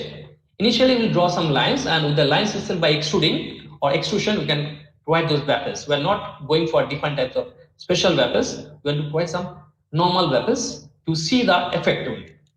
Let us make some lines at this middle position. Done.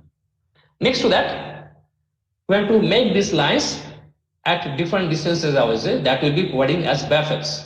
Some kind of barriers will be providing in the movement of the oil tanker, in the movement of the oils inside this tanker. So with sketch, we can provide some kind of like offset entities at a distance of 1000 millimeter, suppose, because this is a very big tank. At 1000 millimeter away, we have to offset these things. Done. One baffles, we can make both direction also, bi-directional. Two baffles we made. Done. Again, you have to make another baffle this side. Let's select this one and offset entities by 1000 millimeter. Done again. Another baffle we want to make. Select that one and offset entities to be made in the left hand side. So left hand side we made sufficient numbers of baffles, and right hand side also we have to make some baffles. Select that one and offset entities in the right hand side direction. One is done. Another is needed. Select that entity and offset entities. So we made all the baffles throughout this oil tanker. Done. Next to that, what to do? That specific profile to be given for these lines, right? So what we'll do is we'll create some. Let us cut this one from a specific plane. Let us cut this tanker from specific planes. Let us see it. We can cut this one from specific planes. Let us cut it from, this is from top plane. Let us cut this one from side view and check this one. We have cut this one from side view. Okay, check. Let us rotate this one. Zoom, pan, rotate. See. So inside this one we have only down part is filled up with your petroleum. Top part is filled up with air. Now inside this one we have to provide some kind of baffles. How to provide? We'll see that. Now select those lines again. These lines what we made right now. Select those lines, and that to be provided some kind of thickness in both the direction. This is very small lines, so we can provide some kind of extrusion or extrude boss base with a specific direction. Let us make it up to the body. Let us select that direction. We can change the direction from here to this location. Done. Right, this direction we made. You can make it any other direction. You can make it this direction also, right? As you like. Suppose you are making this direction. Okay, fine. Now what you have to do? The same baffle you have to make other side also, right? And we don't want to merge these things. We have to make these things other side also. What we'll do is direction 2. Take some specific type of baffle, some kind of circles are there. That can be done later on. But I want to show something else which is simple. Next to that, we're going to see the complete view of a model. This is the complete model, right? You can save it. As this was actually cloned, we have all the parameters needed for these pre-processing steps. We need not do anything, only you have to run it, right? As this was copied only. Now next to that, what we'll do is to start simulation of this one. With a new thing, we have saved this one with the name of tank with baffles. Next to that, we can run this because all the parameters in the pre-processing steps is copied as a clone. Now we can run it. From clone simulation, we can run this one. Let us run it. New calculations. Iterations have already been started. Mesh generation is going on, and it will take again few minutes. You can see the results from here. Like with baffles, we can see the difference. It will be definitely less than before things, what you got before. So it will take some time. So with these baffles, you see the pitching effect will be reduced, even the force and also the dynamic pressure also will be reduced. So this type of design is very, very important in case of oil and gas field, oil and gas industries.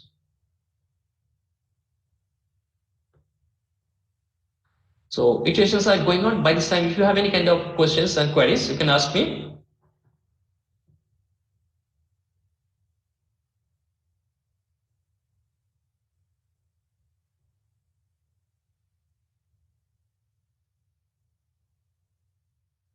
So these are the curves actually. Different colors are available. So the orange one, it is showing dynamic pressure. So at this moment, dynamic pressure is actually 11 Pascal, is less, and even force is also very less. It is 54,000 something else, and torque is also less. It is 30,000 something else. Not 30,000, 3,000. Torque is reduced. That means torque is producing actually pitching effect. That is very dangerous in oil tanks. It can overturn that one, right? So overturning this pitching effect is very important. So by using baffles, we are reducing that pitching effect. Let the iterations move on. By this time, if you have any kind of queries, you can ask me. Next to that, if you have enough time, you can go for some kind of like UAV, unmanned air vehicles, or you can say drone. That CFD analysis of a drone can be viewed, like what should be the RPM of the propellers to overcome the gravitational effect of that drone. We can view that one also if time is permitting.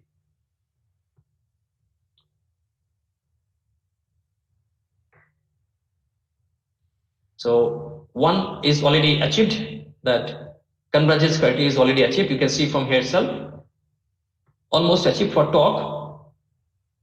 Definitely it will be less than previous case, because torque we saw in the last case, it was 40,000 to 80,000 torque is very less, very high without baffles. In baffles, it is reduced, and the force is also a little bit high, but torque is reduced.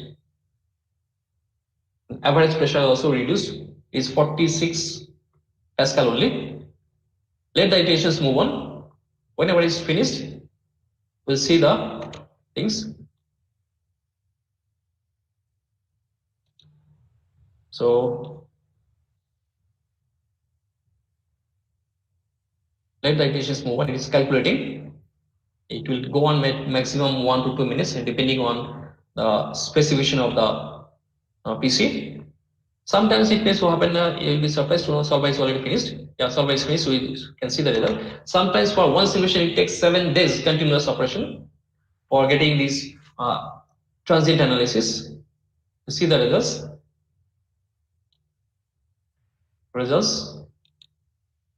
Different plots are available. And as I told, this is actually one transient analysis. So for seeing the transient analysis, what you have to do is you have to import that transient explorer. And this one what you see in the form of from front view, you can see these things. And the transient explorer to be on. Result analysis, we can see the transient explorer. Result not loaded yet. Still calculating. Still calculation is not done yet.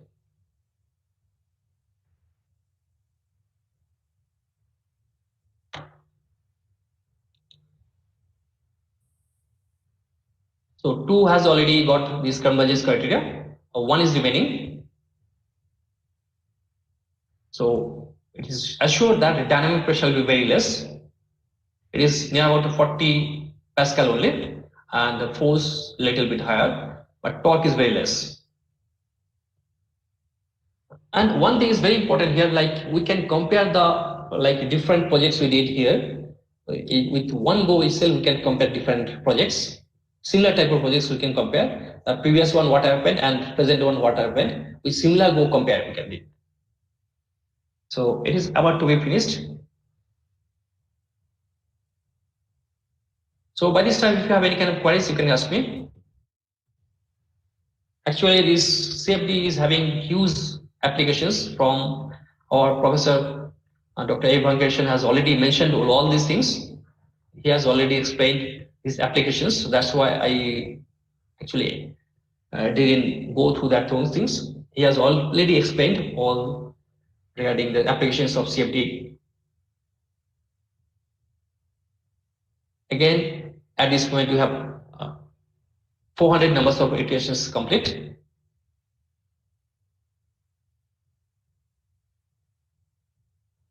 So actually, your transient analysis is taking too much time. So based on that precise specifications, as I told, some specifications, higher specification also is taking 7 days for getting the results. This is only for 10 seconds. For getting 10 seconds with I7 specification is having that much of time. So if any one of you are having any kind of doubts, please ask me. Regarding our, like in this case, we didn't provide any kind of boundary conditions we could provide. So for providing boundary conditions, what we could do is we can make one opening at this location, and from this location we have to provide one boundary condition, that means exit pressure or environmental pressure could be applied at this top location. That could be applied, right? So we didn't apply, but without that one also it is possible. If you can apply, is possible, because in actual cases some kind of openings will be there, and that opening you have to provide atmospheric pressure at the boundary condition.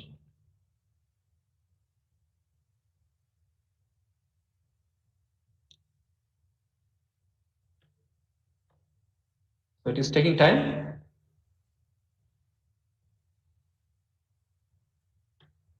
If any one of you having some doubt, please ask me. Next to that, I actually wanted to have the simulation of one UAV, unmanned air vehicle or drone, but I think time will not permit. So we can do this one any other day. And for this CFD analysis is a must for the engineering students, because whenever you are doing any kind of project, so you don't have sufficient like facilities to perform your experimental facilities, experimental operations you cannot do. Now for validation of your results, suppose you have to validate your results, definitely you have to validate your results with theoretical findings. And for validation, you can go through these softwares, right? And this CFD is having like large effects for this validation of all these things. If you have any kind of fluid, and if it is a closed body, or it may be inside that body, or it may be outside the body, you can apply your CFD technique. And not only that, homogeneous mixer, heterogeneous mixer also can be done.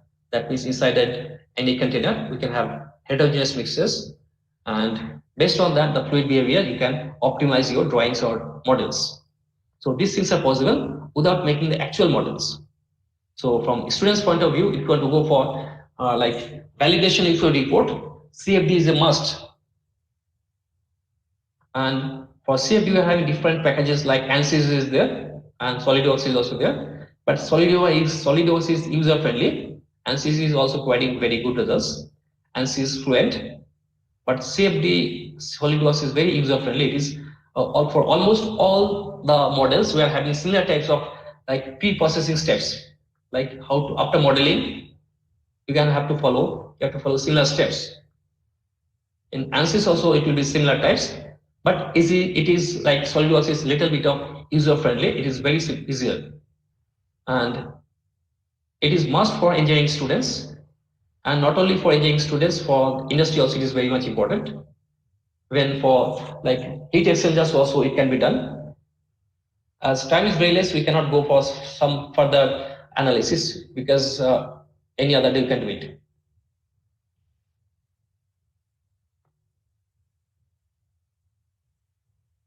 So we are having some kind of questionnaire section at the end of this webinar. But if you have, by this time, you can ask any of your doubts.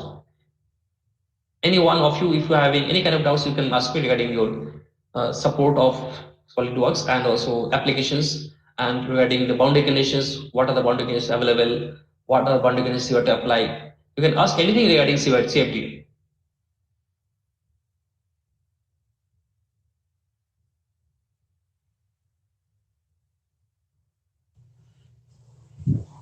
Yes, anybody else? Hello, sir. Yes, sir. Yes, sir. Yeah. The first question, the students, actual student has asked many questions here on YouTube Okay. link. Okay, The sir. first question asked by the Ankit Khade. So this is the question is, Okay. what are the different packages available in CFD? Okay, This is sir. the question. Okay, sir. Actually, we are having a lot of packages. Like at this moment, the most popular is actually ANSYS Fluent one. ANSYS is most popular one. And next to that, we are having SolidWorks. Most popular. These two are the most popular one. Okay, sir. Thank you. Then Mangesh has been asked the question, Okay, sir. what are the steps? What are the steps available in FEM? FEM, finite Okay, sir. element. Okay, sir. Okay. In FEM, actually, we are having three different steps like pre-processing, processing, and post-processing. Same steps are followed in CFD also. In pre-processing steps, what we are doing in FEM, actually, we are modeling that one. Then we are applying boundary conditions, applying the material properties, etc., elemental properties we are doing. In CFD analysis, also same thing we are doing, modeling and applying boundary conditions, right? And properties of fluid, what it is like, whether it is having some kind of relative motion is there or not. So everything before going some kind of simulation, what are the things required? That thing is done in pre-processing step. And next to that, after finishing pre-processing, we have to go for processing. That means we are running this one, processing.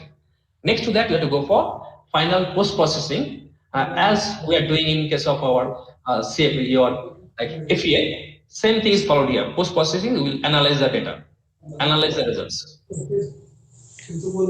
Okay, thank you, sir. Okay, The sir. next question asked by Mr. Mohit. The Okay. question is, how CFD can be incorporated in automobiles? Automobiles, okay, sir. And Yeah. automobiles actually it is very widely used. What is happening is automobile, we can have some kind of external analysis, right? So automobile will be moving, and from sidewise the air particles will be flowing. Now we can see the flow patterns on the different parts of that automobile. So we can see the velocity profile or can see pressure profiles on the parts and can see whether it is high pressure or high velocity. Based on that, we can design approximately. So ultimately, our task is to reduce the drag force, right? So initially, you can see with normal designing or normal modeling, what is the drag force that can be obtained from the CFD analysis. And next on that, the profile, based on the profile, like how much is the pressure on the surfaces, we can design this, modify this, and see again how much is the drag force. So by designing it, and we can modify the drag force again and again by modification. Again, sometimes some kind of optimum design we can do based on our availability and design specifications. Okay, thank you, sir.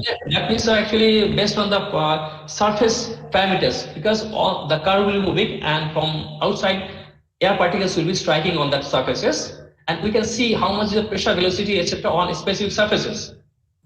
And based on that, we can see, we can design it, and by the same time, we can reduce the drag force. Okay, sir. The next question asked by Mr. Himanshu. He has asked two questions. The first is, what are the essential boundary conditions? What Okay. are the essential boundary conditions? This is first. And the Okay. second question, how to apply the boundary conditions? Okay, sir. This is Yeah. actually, in this case, I didn't apply any boundary condition, right? It is actually task specific. So what are the situations available, right? Based on that, we have to apply boundary condition. In normal situations, one essential boundary condition is atmospheric pressure. Suppose this is a pipe. Suppose this is a open pipe, right? So one boundary condition will be from the entry location, you have to provide some kind of fluid at a specific rate, maybe some kind of a specific velocity will be there, maybe some kind of mass flow will be there. Now, other end, one must is your atmospheric pressure, because inside the pump, what it is doing inside the pipe, it is actually preventing that fluid from atmosphere. Whenever it is coming out from the atmosphere, it is exposed to atmosphere. So at the exit location, we have to provide the atmospheric pressure or environmental pressure. So these are the two most important boundary conditions: atmospheric pressure at the exit location. Whenever it is having some kind of opening. Suppose in this case we are having some kind of opening here. We didn't provide, so we didn't provide any kind of boundary conditions. We could provide. Suppose it is having some kind of opening. So in that case, we should provide one atmospheric pressure at this location. Sometimes you are forcing forcing or pumping the fluid from this location. So that should be your boundary conditions. That means forcing fluid at a specific flow rate. So these are the boundary conditions. So boundary condition, you can say, is task specific, depending on what type of model it is and how it is being applied. Is it clear, sir? Yes, sir. Thank you. Yeah. So that much. These are the questions that asked by the students. Okay, sir. Thank you, sir. Anything else, sir? Next, maybe, sir, I'll take maybe to 1 minute because we got already our results. So it's finished. Now we'll see the results with the baffles. How the torque and pitching effects will be reduced. That one will show within 1 minute. It will be done within a very short time, sir. Just 1 minute, sir. Now we got the results. This is the results obtained. What to do is you have to show the results. For showing the results, initially you have to make the transient explorer on. So the transient explorer is on, down. Next to that, we have to show the cut plots. Insert one cut plots, and from that cut plot, you can show anything, maybe pressure, velocity, etc. But we want to show that immiscible propellant. Let us see these things. This is with the baffles. Now let us see how it is changing. See, initially it was having huge amount of turbulent motion. Even we can find turbulent energy inside this tanker also. Now with the designed baffle, you can see how much it is reduced. Initially it was having too much of pitching effect was there. That means torque was there. By the same time, huge amount of force was also being exerted on the surfaces of this tanker. But with the baffles, designed baffle, you can see it is reduced little bit. And that baffle design is actually big task. We can define different type of baffles. In that way, the pitching effect will be minimized. Right? Next one, where we can show the results in the form of graphs. Let us close these things. It will take 2 minutes more only. Transient explorer to be off, and also that cut plot to be hidden. Let us clear and hide this cut plot. Next to that, we want to show the results in the form of goal plots. Insert goal plots, and all the three goals we want to see. Let us show these things. Instead of that, we can have and this one to be exported in Excel also for better analysis. Let us see these things. These are the results. These things are already available in our solver window, but it will be easier to understand from the graphs. We can view these things from the history. See, here in this case, the dynamic pressure is very less. Maximum dynamic pressure is in the range of 46.93 Pascal. And also you can see that torque is also very less.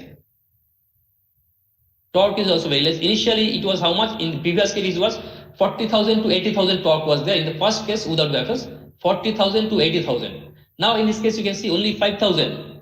5,000 to 15,000. So, torque is reduced a huge amount. Initial case, it was 40,000 to 80,000. Now, it is 5,000 to 15,000. And also, force is a little bit higher, but it is compared to the previous one, it is less, right? Maximum force is only 62,000.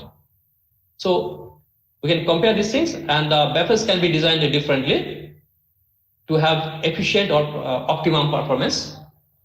So with this one, we can conclude our webinar. So next, we are planning to have different types of webinar with different exposures of industrial objectives. So before finishing, well, I'll thank to our MIT Coder management and to our respected principals, sir, for providing us this opportunity. Thank you so much. Thank you, everybody. Okay, thank you very much, sir, for sharing your valuable experience and expertise related to academia and industry, so that our students and professionals will be benefited from that one. Now, I would like to request our HOD, Professor Abhijit Pawar, sir, to quote his vote of thanks. Professor Abhijit Pawar, sir. Thank you.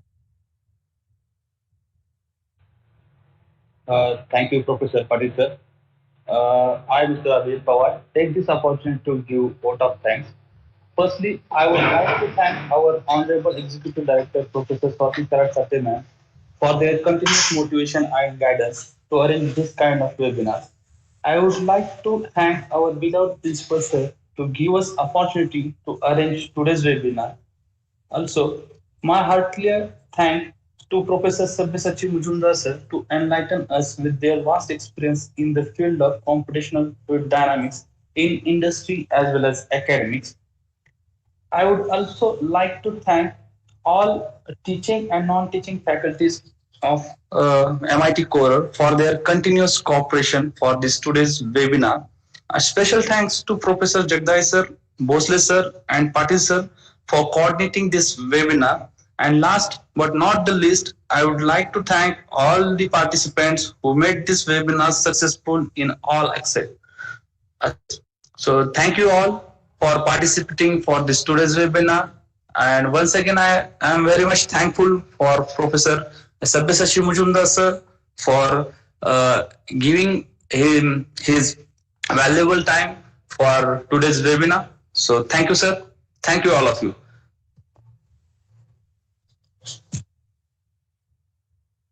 Thank you, Power sir. So now I request all the participants to have the feedback link. Feedback link is already there in the YouTube live. You can go through that feedback link and you can say feed your feedback. Once you fill your feedback, after 5 minutes you will get the certificate. Once you feed the feedback, after 5 minutes you will get the certificate automatically through mail. So all are requested to fill the feedback link. Maybe up to next 30 minutes you can fill the feedback link. So thank you all of you, including our management principal sir. Now, as per our tradition, I would like to have Pasaidan as per our conventions. Be silent for next 5 minutes for the Pasaidan. आता विश्वात्मके देवे येणे वाग्यज्ञे तोषावे तोषोनि मज द्यावे पसायदान हे जे खळांची व्यंकटी सांडो तया सत्कर्मी रतिवाढ भूता परस्परे पडो मैत्र जीवांचे दुरिताचे तिमिर जाओ विश्वस्वधर्म सूर्ये पाहो जो देवांशील तो तेलाह प्राणी जात वर्षत सकळ मंगळी ईश्वर निष्ठांची मांदियाळी अनवरत भूमंडळी भेट तू भूता चला कल्पतरूंचे आरह चेतना चिंतामणींचे गाव बोलते जे अर्णव पियुषाचे चंद्रमे जे अलांछन मार्तंड जे तापहीन ते सर्वाही सदा सज्जन सोय रे हो तू बहुना सर्वसुखी पूर्ण होनी सिही लोकी भजिजो आदि पुरुषी अखंडित आणि ग्रंथोपजीविये विशेषी लोकीये दृष्टादृष्ट विजये